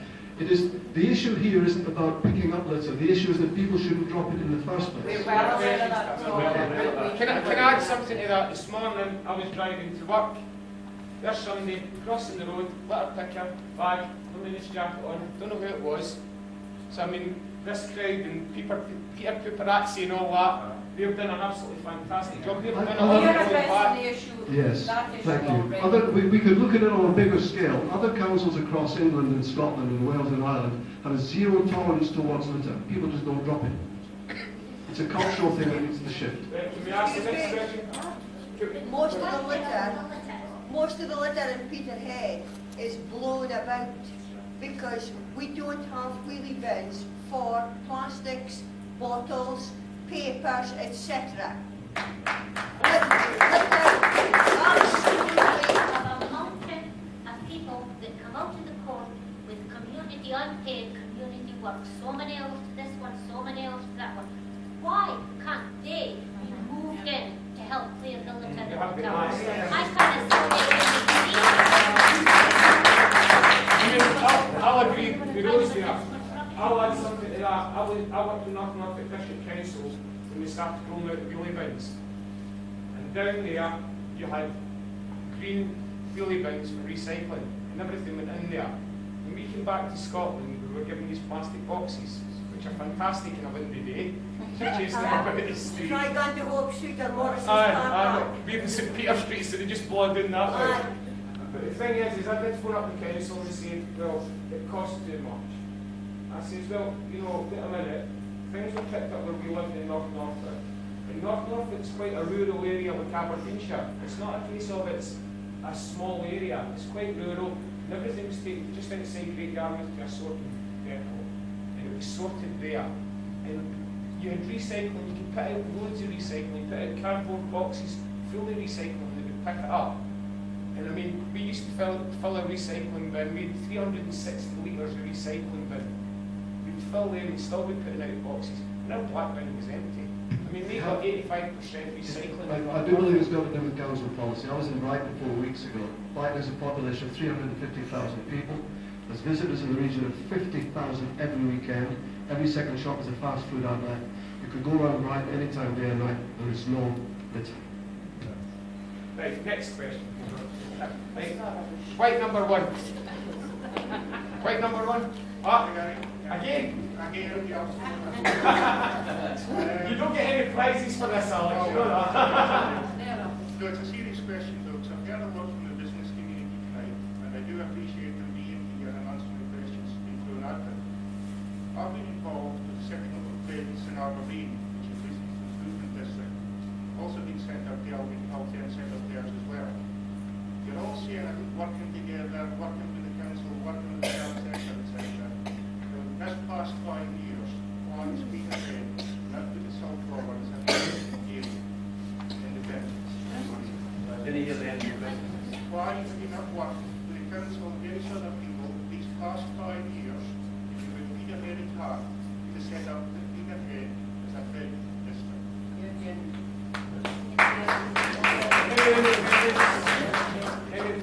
Any independents will answer that? Yes. Yes, it's a business improvement district. You should all be aware of it sitting there and you're standing for election. Aberdeen is a bid, look how well it's doing. Elkins now a bid, how well it's doing. Why do you not go to work for now and agree to set up a bid? No, I think Elgin actually is almost as bad as Peterhead. There's just closed shops out I have the final part of my presentation earlier, which I had to wrap up because I was running out of time, is as a councillor I would also strive to work closer to engage with and support the business sector and voluntary private and third sector organisations to enhance and develop sustainable strategies aimed at protecting and generating inward investment into the heart of Peterhead and the wider Buchan community for the benefit of every local resident. I believe the local council should be proactive in generating and regenerating industries and commerce into the town in partnership with anyone and everyone they can, at the third sector or at a national level. So I'm absolutely behind you on that one. We answered the question was, why are you looking forward for now to work with the council and the other people to set up this as a bid area? Did we go for years? Why aren't you talking to one another? Let's face it. Why haven't the business people been speaking to the councillors and the councillors been speaking to the business people? Well, I've lost count of all the letters I've written to the council over the years on numerous issues, and I'm afraid didn't get much of a response. I stand here tonight as a consumer who wants to make things better in my own environment. Do you want one of the SNP answers as well? Or one of the councillors? Do you want the councillors answer? Well, I just tell you what we have in our manifesto. Right. And does it need a mention for you? I've been checked for too long. Business improvement districts, or BIDs for short. It's a means where a partnership arrangement can be reached between the local business community and the statutory authorities, and that's not just the council. There's other statutory authorities, such as Scottish Enterprise. And this is in order to take forward projects which can benefit the local economy. Now, in the SNP, we believe that they provide a model which could be of value in some areas of Aberdeenshire where the demand exists for them. And I think this is one area that they could be set up in. And if the SNP are running Aberdeenshire Council after the 3rd of May, we would be a very willing partner for any area of Aberdeenshire, urban or rural, which wishes to go down the bid route.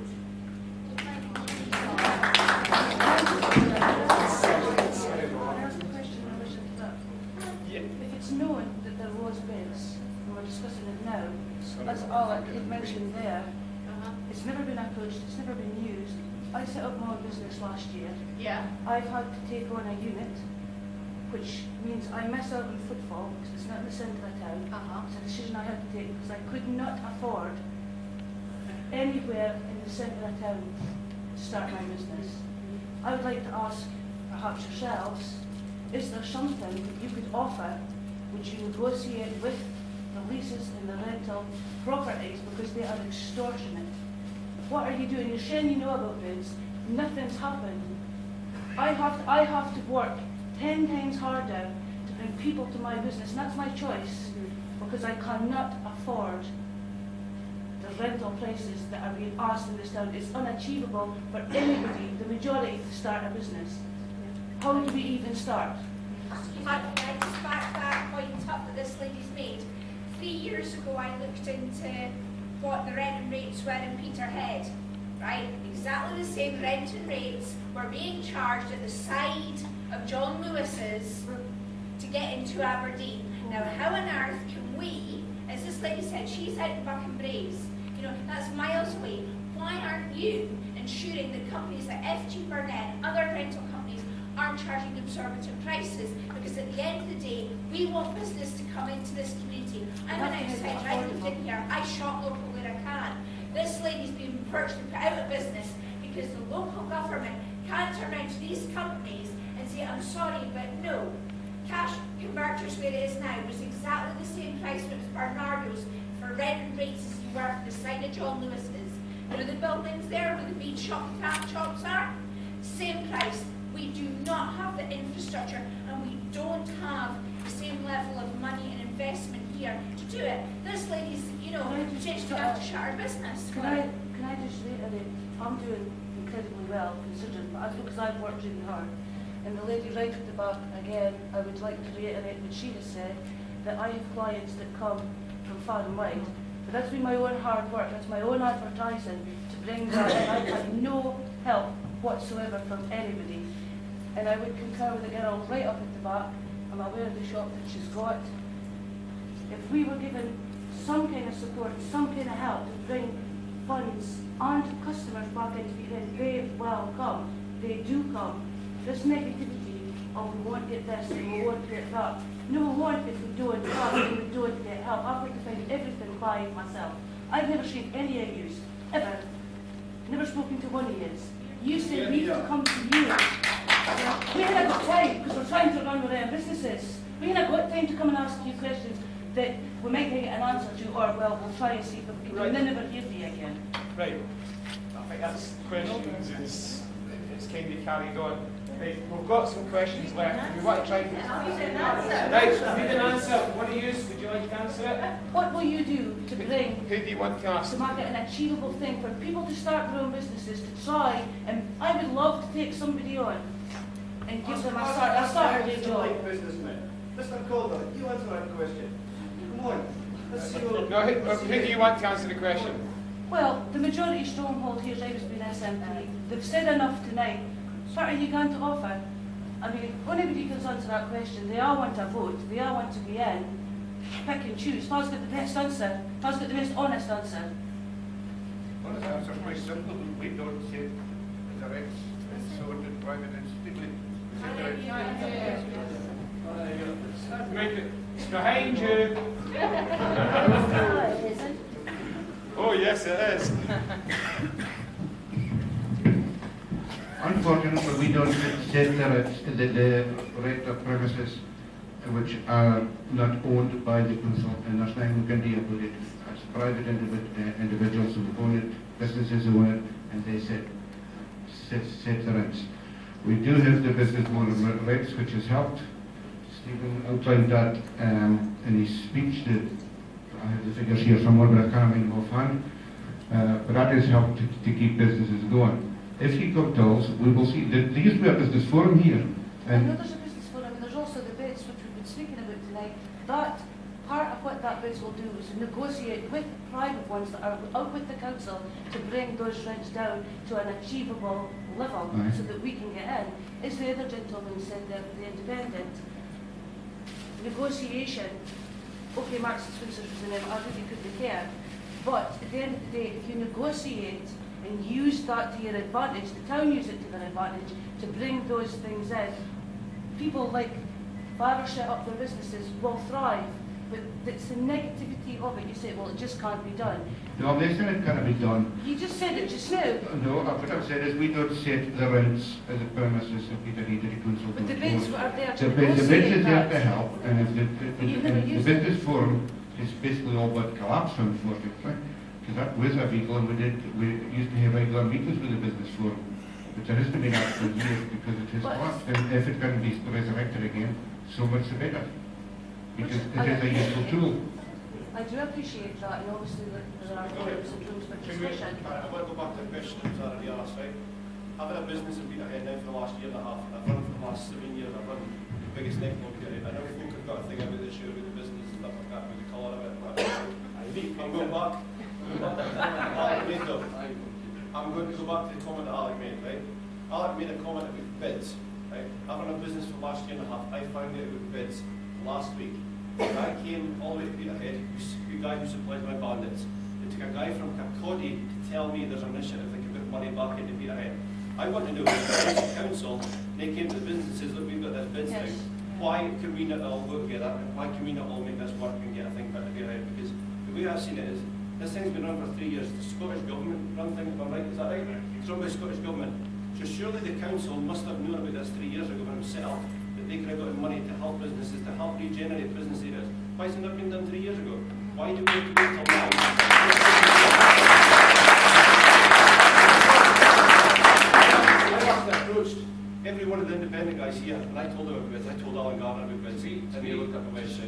Sandy says, I knew nothing of bids, to be fair, and I'm a local business and have been for 11 years. I didn't know such a thing was even in place. So I don't know who Caroline did post it in Facebook groups. Yeah, what I did is... We should have been down to Facebook to promote something. It's only Well, been the thing is that you see here, Yeah. right? No, I The understand what thing you're saying. you see here, Peter, where I come from, the same's happening there, and it's happening through Facebook. It's happening throughout the UK. People in towns are actually beginning to use Facebook to garnish It shouldn't take Facebook to be able to promote something that's available to us, should it? No, you should To be do fair, that. Everybody should know. No offence to a local council. I would think the local council need to be approaching the business saying, do you know that this is a facility there? They're not giving us back something that can help us. Okay, so here we speak to one another. Yes, we do. I do. We can't go to them about it. Right, we have still got tickets here, and it's unfair when the people have Yeah, but I'm making a point. Alex's question was never answered. The sitting members of the council should know about this, and there was a deafening silence to Alex's question. Yeah, I'd like I to just put said the the same thing. sitting members of the council, why isn't there something more been done about it? Speak to the community council, get the traders together, and get heads together.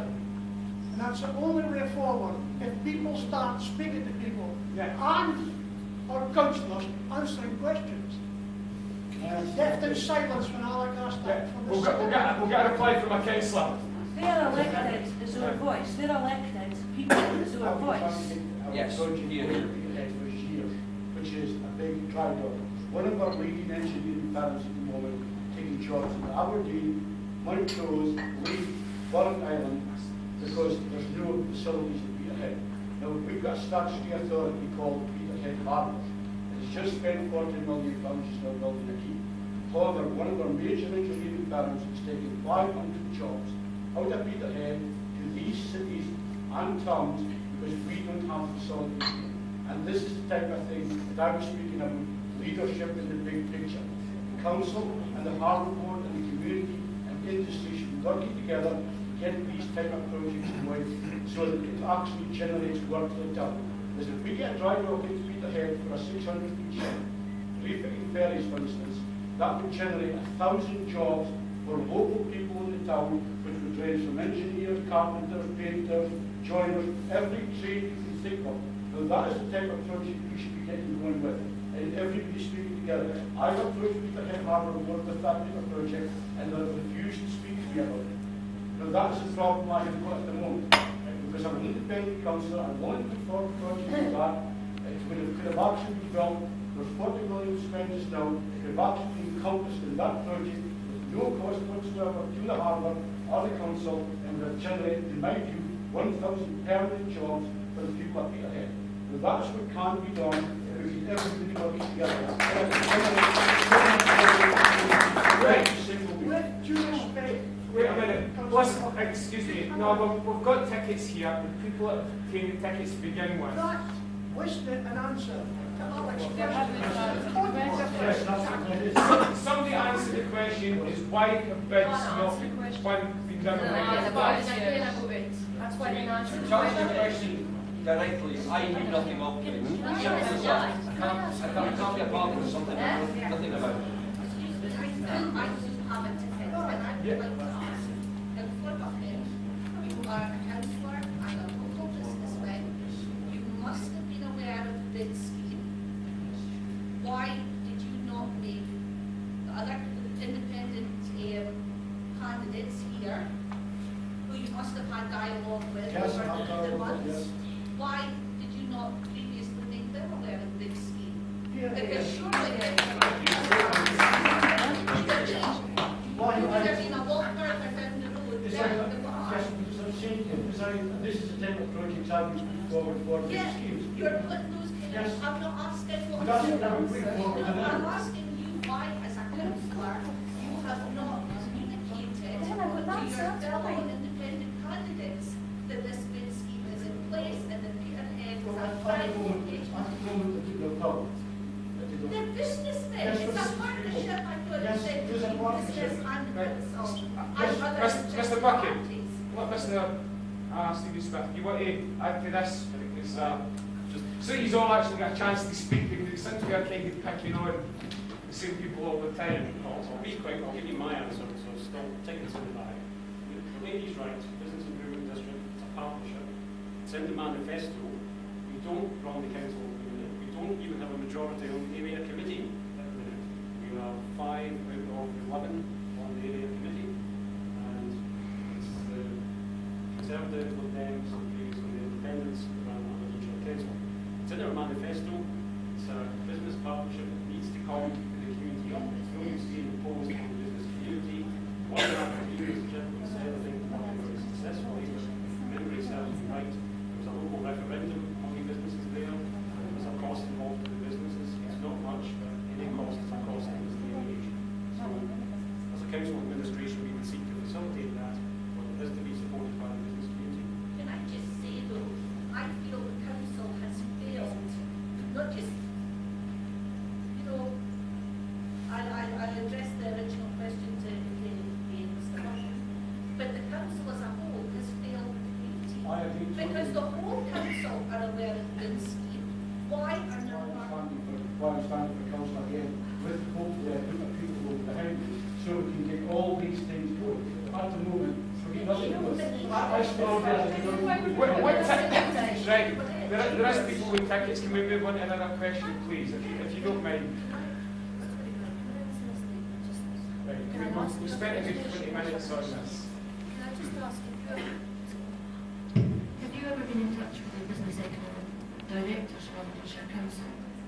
Not directly, no. I mean, what I did was I just had to go and give everything for myself, and I've done it all by myself. Because I was giving very helpful. It was actually, I spoke with Mr. Alec Geddes, I met with him a few times. He put me in touch with a few things, and he was, in the few times that I did ask questions, was very informative, and to people it should have been informative. No, I hadn't met you, no, not directly, but as I said there. Right. Can we move on to the next ticket? You're the elected official. Next ticket, point number 12. Yeah. My name's Henry Visit, Buchanese Community Council. We represent Ferries, Scriven, Blackmead, Groves, a large area. Now we have regular meetings, we always have Plan Allen and Fiona for meetings. The rest independents, if they get down from Peterhead North and Ratley, will they come to your meetings? Because it is important for us to have those meetings. It's the only way we can get initiative back into the community. We have this as a yes or no question. I've already said that even though my campaign is not successful to get onto the council, I'm happy to at invitation, to come along to any meeting that's proactive in the new generation of Peterhead. Whether, you know, it doesn't matter who does it. Any body of people, be it Facebook, Peterhead, our town, yourself, I'm quite happy to come along. Obviously, only on invitation. So, is that a yes? Yes and no, because we've got to get some questions, through some other questions. What? The council should not come to a meeting. All I can say, sir, is that if you've invited me, I'll definitely come. So it's a yes from me. Okay. Oh, sorry, Stephen. Yes, certainly. Yes, this is an issue that came up in the Buckingham Observer a few weeks ago. One of the independent group who's been a councillor for 5 years and listed the actual meetings that he attended. Now, I think it's very important for councillors to attend these meetings. There's Peterhead Community Council, there's East Buckingham Community Council that you're on, sir, and I think it's very important that the councillors go because they want to hear what the community is saying, and it can be communicated through the community councils. So you kind of sit as a councillor and may be aware and may go along to these meetings. It's not acceptable as far as I'm concerned. So it's a yes from me. Yeah.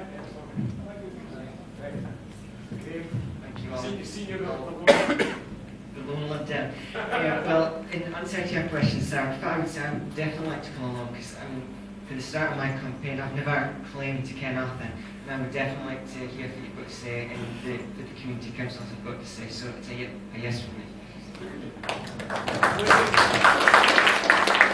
they're different. The councillors, they know they need to get to the meetings, they need to act on the information they get.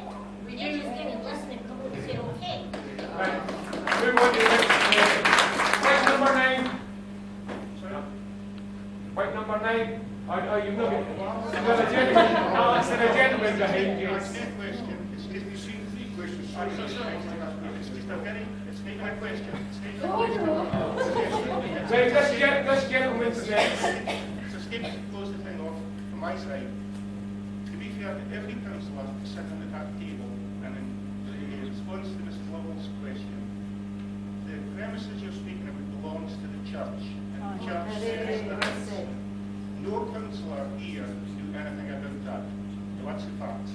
So thank you for your time, and I wish you all the best next week. Right, this gentleman has been sitting there. The rates, the shops were second with huge rents, did not get rent rebates. I can say that happened to me. I was paying a huge rent because I was in Marshall Street, but my rates were above the level of no rates. I didn't even do any concessions in the rates. And I think them is paying astronomical rent should be getting a concession on their rates. Not just the little wee shoppies in the side streets. Them that's in the main street and are paying a lot of rent should also be eligible for cuts in the rates. We've got none, and nobody else in Marshall Street will be getting any either. This gentleman here. Please stand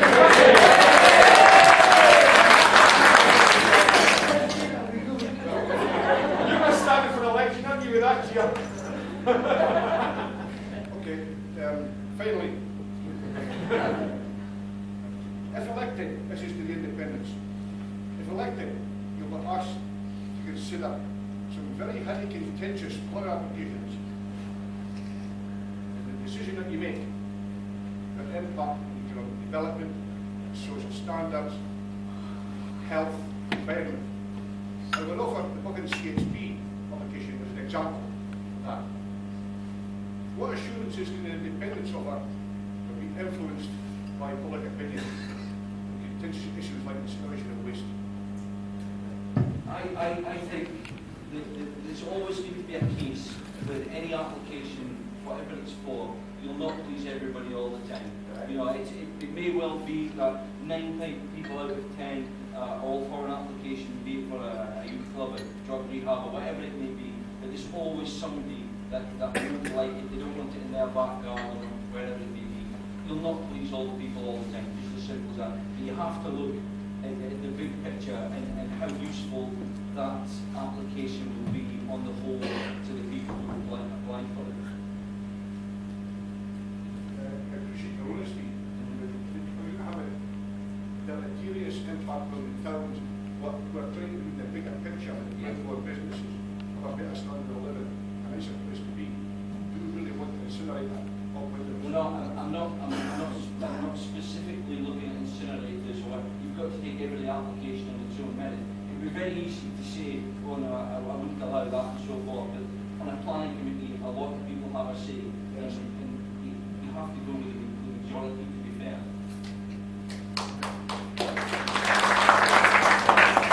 That's a digression, right? As time is dragging on, it's like 9:20. Right, Simon, you want to take another one? Right, go on. Number 5, White. Yeah. White number 5. You got another ticket, I mean. Pink number 7. I'd like to know, Mrs. President, when you got the prison, new prison scale, why isn't that local advertised local jobs for it? All seems to be their own people. It's actually their own people. I mean, the first contractor, the contractor is doing the site works, is actually based in Croonbrain.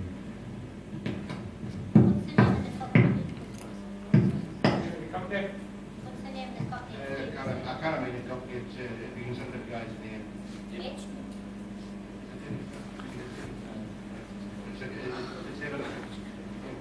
a local company. What's the name of the company? David Smith. David Smith. Simon, next one.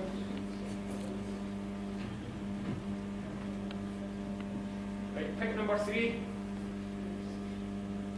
Nope.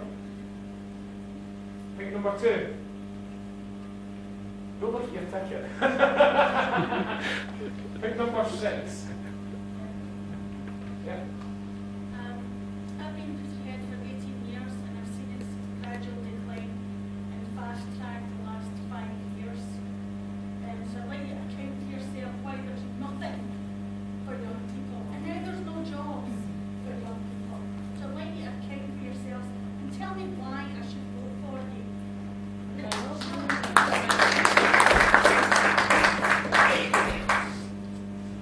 that anybody specific or? Anybody want to try and win my vote tonight? I want to be the voice of everybody here. I want you all to tell me what you want, and I want to be the guy in the council that speaks for everybody in this room. Just as simple as that. Politics, I'm not relevant, to be fair. I'm just a working common guy. But everybody has an opinion of what they want to see and so forth. But that opinion doesn't really get to a council level. It seems to get lost somewhere. Well, I want to be the guy that speaks for you all. Simple as that. There's a wage involved in being a councillor. It's not a big wage, but the troubles that being a councillor will far outweigh any wage that I'm paid for it. And every fibre of me thinks, what on earth are you doing? Because you're just going to end up getting, abuse left, right, and centre. But it's for the good of the town. It's as simple as that. I can see how you all have your individual agendas. I have no agenda. I can see how you have. Which agenda? There's your own. And what is my agenda? Sorry? I am my agenda. In what respect? In what respect am I? And I understand that.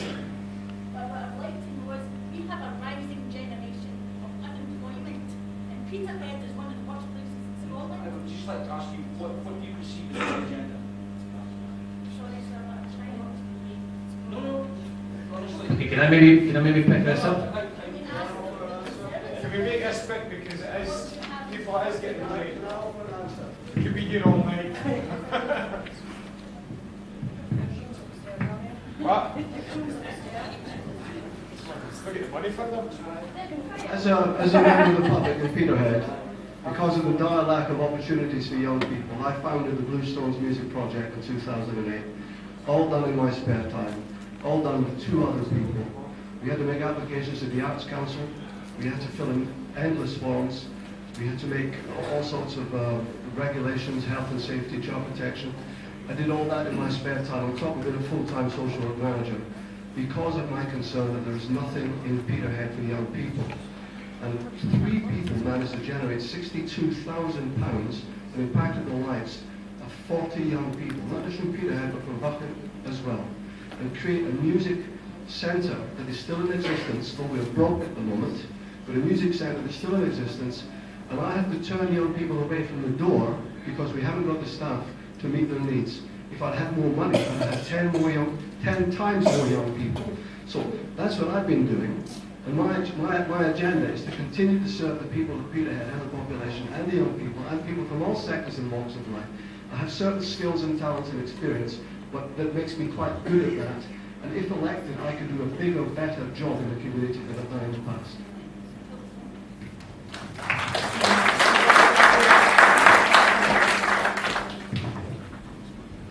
That's a very good question about young people.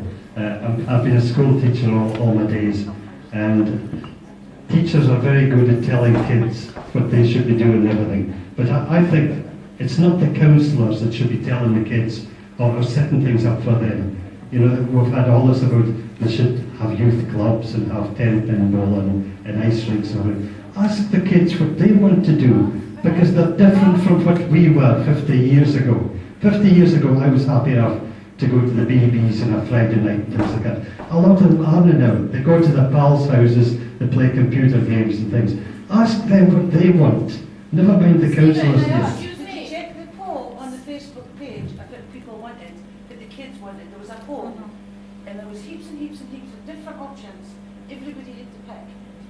If you look at it, it'll tell you that the majority... Well, that's exactly what to do. Ask them what they want. Kids as to one you mentioned in your paperwork. the old kids wanted this to, and it was the elderly, the schools, blah, blah, blah. So you're standing there like Mike, and telling us to ask our kids what we want. You're then, she said our kids are wanting this too. Well, I did mention about the classroom assistant. They educated, they didn't get a start in life. It's the only chance they have in life. And if they're far behind in a classroom, there's no classroom assistants there because they've been cut by the Tories and Lib Dems. I am speaking about 4 kids and I've got this too, and that's why they're on the streets in cause trouble. But you're standing there, now you was mentioning, was, oh, okay, and I agree with you, the elderly, blah, blah, blah. But you never mentioned anything I would get, anything in this tune for more kids to get out to get them off the streets. Well, that's what I'm saying. We should be asking the kids what it is that they want. Some of the old things that are needed. We've had enough of that. There is a youth group in Peterhead who are providing wargaming services. The council are doing nothing to support that group. You're having to try off the bare backs of their bones. They've got a leaky roof. They want to keep those kids off the street. What's happening?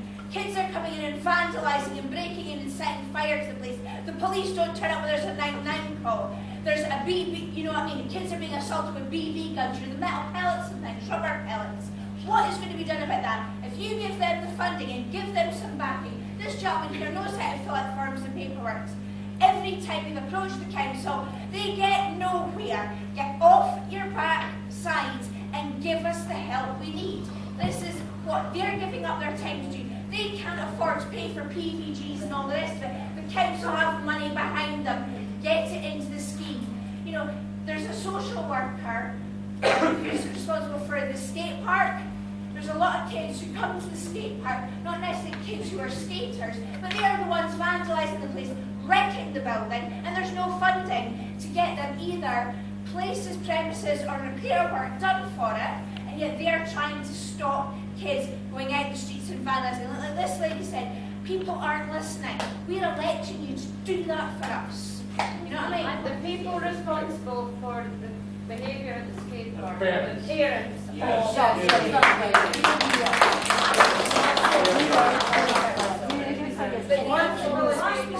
Excuse me, did I call all parents the same problem? No, I can't. At one moment, when I was bringing up kids, that I expect the community to take over my kids' free time. I did things with my kids. I didn't expect the community to supply money, to supply sports centres, anything. I did it on my own. My kids get into different things, and I did it with my money, and I worked for it. I didn't get handles for councils or nothing else.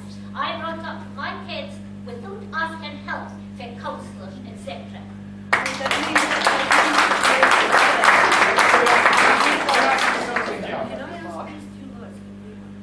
Right, these two lads.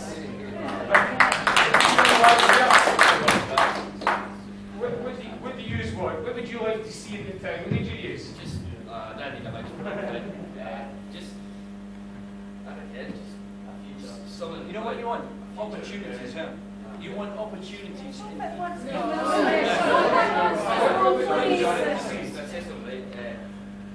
trying to start my business. I'm East Fisher, but there's nothing in doing to help me do that. So that's fine. Free time, what would you like in your free time?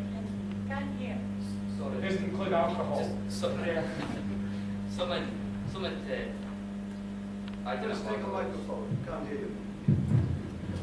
Right,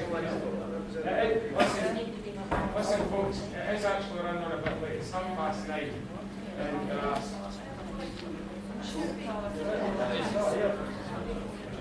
stand up.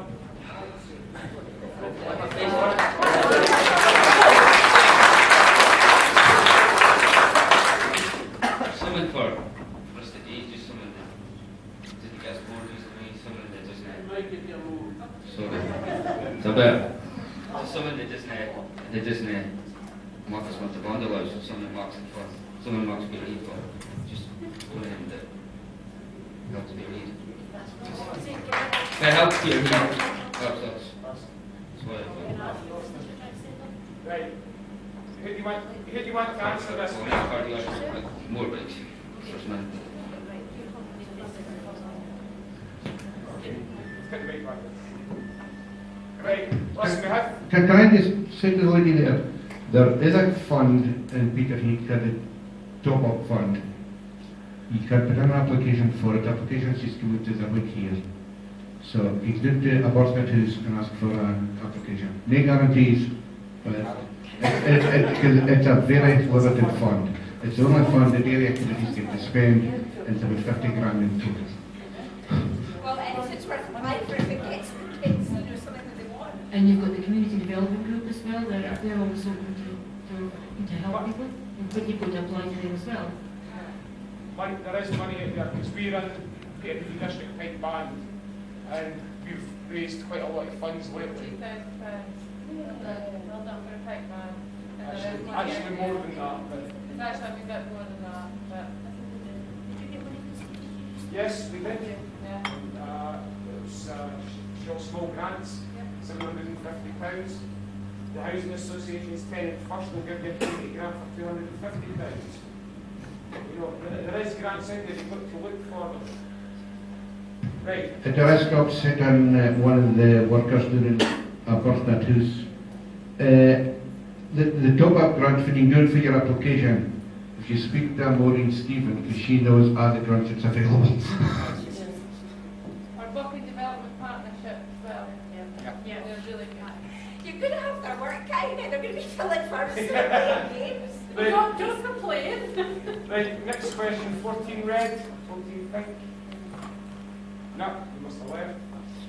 Right, we'll try and get through these because it's now 9:30, it's getting late. Pink 12. Jay? Oh yeah, Jay Carroll. Just following on what you said recently, earlier on you compared the brewery with Peterhead in terms of shops and facilities. I don't know how Fraserburgh compares with Peterhead in terms of prosperity, but Fraserburgh's got a very nice leisure centre there, and it's been up and running for years and I believe it's successful. Why could we look at something similar in Peterhead? And having said that, with a lot of businessmen here, they're either getting your finances or even the price. But would some of you guys consider putting your money for your welfares and investing in another business if, obviously, if it's viable? I'm not expecting to chuck money into the future, but you're not sure that it would fit you in the day or fit you late in the day. Would you put your money for your welfares? Why is Fraserburgh got that? If it's Fraserburgh when you're successful, I think in some respects Fraserburgh is actually ahead of us in a few ways. I think Fraserburgh is actually ahead of us in some ways. They've got a new swimming pool, I believe, coming. They've got bowling, they've got boomerangs. Fraserburgh 5, 6, 7 years ago, when you did speak about it, it wasn't in a good way. It's actually since built. Is that ahead of us in terms of facilities, which are obviously prosperity? What's the difference between The leisure centre's private, and the town, everybody got behind the town for the swimming pool as well, the fish scheme, and they really stuck in and raised a huge amount of money. And why is our leisure centre now belong to the college? It was not viable. There were not enough people going through the doors to keep it as it was. And it wasn't given to the college, it was sold to the college. So how much? To be fair, the college unit with the Lido is doing some good stuff. And if you see the kind of stuff it was doing, and there's sorry, thank you for that. They just, as I said, The point is, it's not a leisure.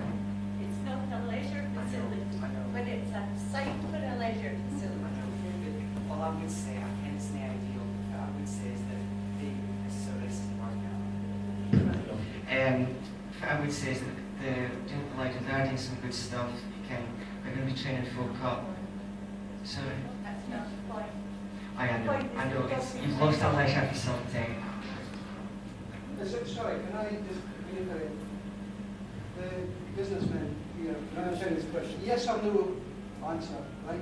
No, we could just yes or no answer. I don't think. Would you consider putting your money at a leisure facility if there was enough demand for it and it was fine? I don't think anybody with business acumen is adverse to investment. It's simple as that. it's got to be a viable investment.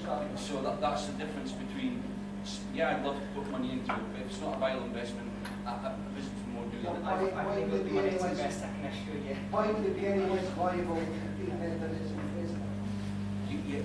I spoke to George Donald a little while ago, and we were speaking about the town centre and so forth, and Kim Frury was touched on again.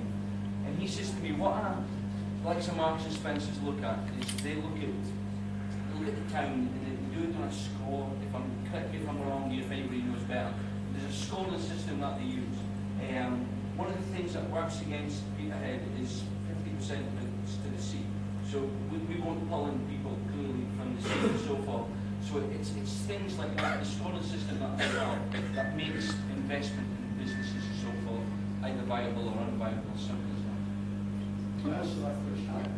When I first came in as a councillor, Peterhead Football Club took a group of councillors up to West County FC. And they've got a marvellous ground up there, and it's shared between the football club, council, Highlands and Islands Enterprise, the SFA. These working projects, no one person can do it on their own. They've got to be done as a joint operation. And this, to me, is where the council needs to take a lead. And we've got to lead these groups of people to get these organisations off the ground. For instance, we should have an indoor sports facility that can be played on all the year round. Come October, I get telephone calls from all the youth groups of football grounds saying the parks are flooded, there's nowhere to play, and that's where season just killed. It is. Because the parks can't stand the stage with all on them all the time. Whereas with an indoor facility like they have in Dingle, I'll just there's a large shed with an astroturf, you could play on that for 24 hours a day. And my view is very simple. We want the cut apart. If we go to people like Shell, Mobil, and say to them, well, you put a plaque in your door saying you sponsor this building, we go to the other groups and they raise funds, and the council chip in, we can build these type of facilities very quickly, very easily, at very low cost.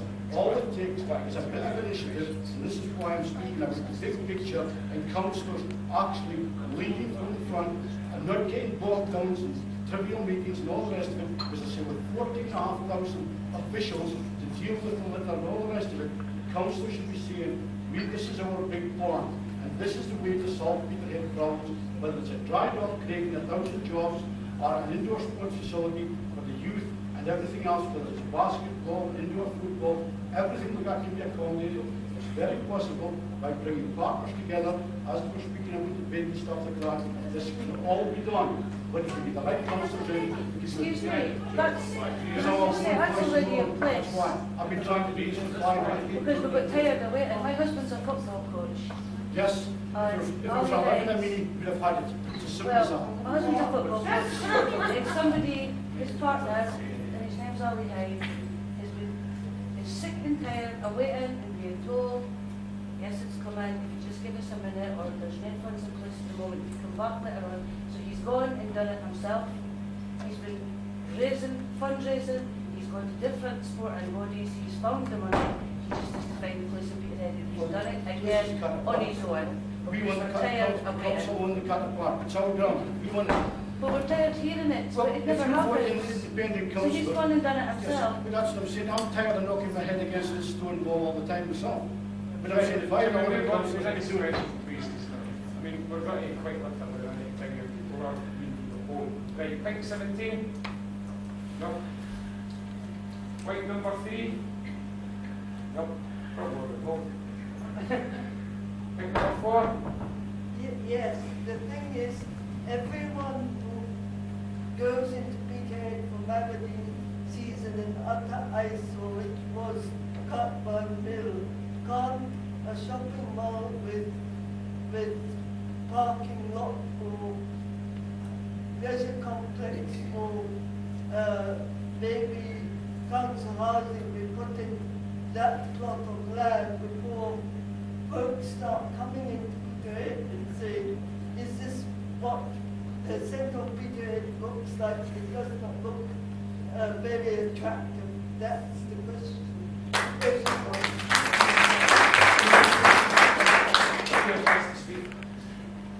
Well, you're quite right, it is an eyesore.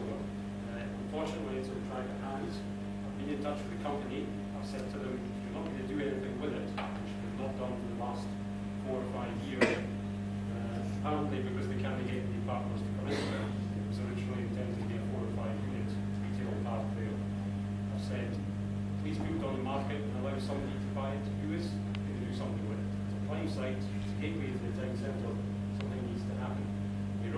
everybody saying they would consider their options, make a decision by the end of April.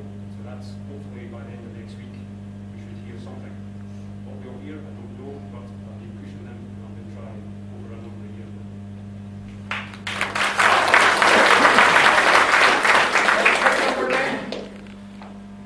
No. Okay, number 16. No. No, there's 3 left. Pick number 8. No. That's it. Meet them all maybe before. No, go away. Pink 18. No. And Sarah. Pick number 10. That's me.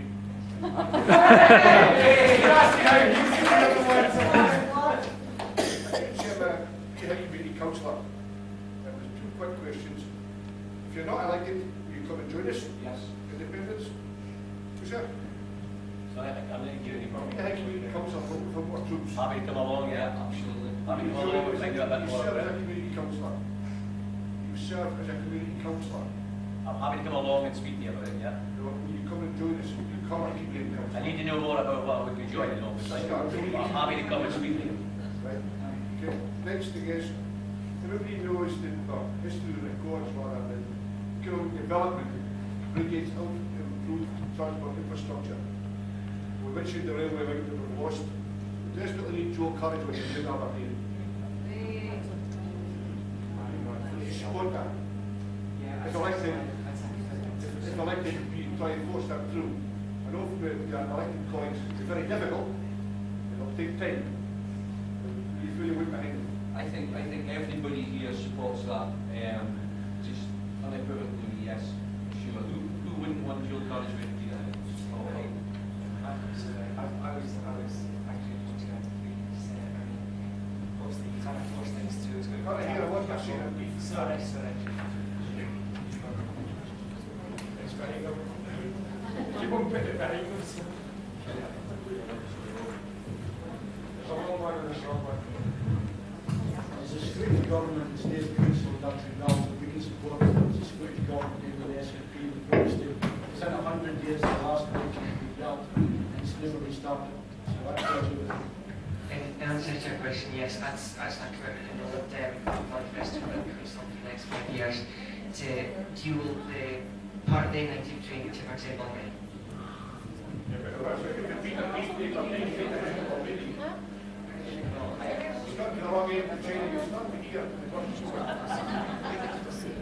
Right. I think it's a resume that yes, we don't like a dual category. Point number 8. Aye, right, okay. Right, listen, it's been on a bit longer than we expected. Can I just say one thing, just very, very quickly? Everybody sitting here has got good ideas of what needs to be done, what they'd like to see, so forth. I don't think that there's a bad person sitting here today. But you will need to decide who you want to represent you. It's as simple as that. This isn't a political game, and there is no agenda, to be fair. All I want to do is play a role in giving everybody here what they want. And if it's not me, vote for somebody that you want to put your faith into and help them, and I'll help them. But there's all, everybody says, oh, well, why don't we know about this, and why do we need to talk to each other more, perhaps? And for everybody to know what's available, I don't know how we can do that publicly. Do we all need to be a party to some form of meeting, the council hold a meeting every now and again, or some public website or something? I don't think we're all talking to each other enough, to be fair. And I think we're all very focused on vote independent, vote SNP, vote Lib Dem. It doesn't really matter, to be fair, which party they stand for. You need to vote for somebody that you feel is going to represent your views best. So put politics and parties to one side and vote for somebody. If it's not me, that's fine. I don't have a problem with that. But I took this role on to try and help everybody here. I've got no agenda, not by any shape or form. All I want to do is make a change. There needs to be a change in one way or another. Okay. That's when I've asked you this before. I think I should probably. Yeah. If you don't get elected, guys, we we start speaking to the councillors, and councillors, we start I think, see this at the end of the day, all of this is a bit of an uprising through Facebook and, people saying, never seen meetings like this. And if this is enough to pressure our own council to think, well, hold on a minute, guys, we need to make a difference here, or we may squeeze through this time, but next election we're out. So if all of this, all it does is pressure our own council to make the change, then it's a good thing, regardless who gets in. Right, ladies and gentlemen, it's 10 Can I just say I've got a little girl here that's been waiting for an hour to ask a question. Absolutely. Go Right. for Wendy little there. She's written them in the line.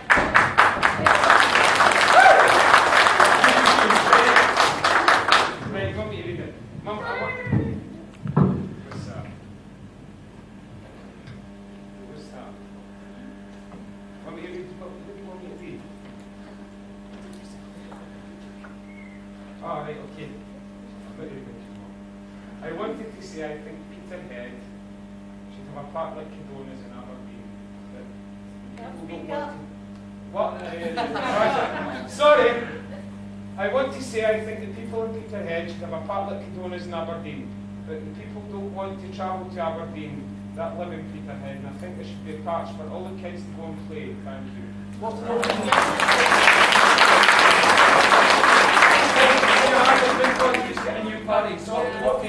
we need is to attract people in, be it by Cadonas, be it Marks and Spencers. We need to pull people into the town. If I said to any of you, I'll give you 100 quid to go and take the kids for a day over Peterhead, what are you going to do? Honestly, 100 quid. What can you do with 100 quid for a day, a family day with Peterhead? There's nothing. Take that 100 quid to feed people as well and spend it twice over. So what we need to do is everything else in total. Absolutely, we need to pull people in. Income, and that's it. The businesses has got to be there first. Absolutely, you need to give people a reason to come here. And be it tidying up the roundabout, or regenerating the mill site, or the car park that the flats used to be. You've got to give them a reason to come here. Okay, listen. Thank you very much, ladies and gentlemen. Thank you very much.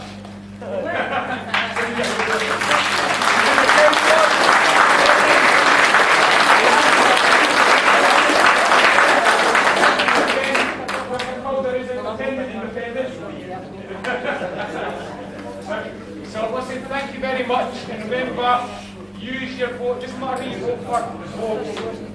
And can I just say thank you to Gary for chairing the meeting?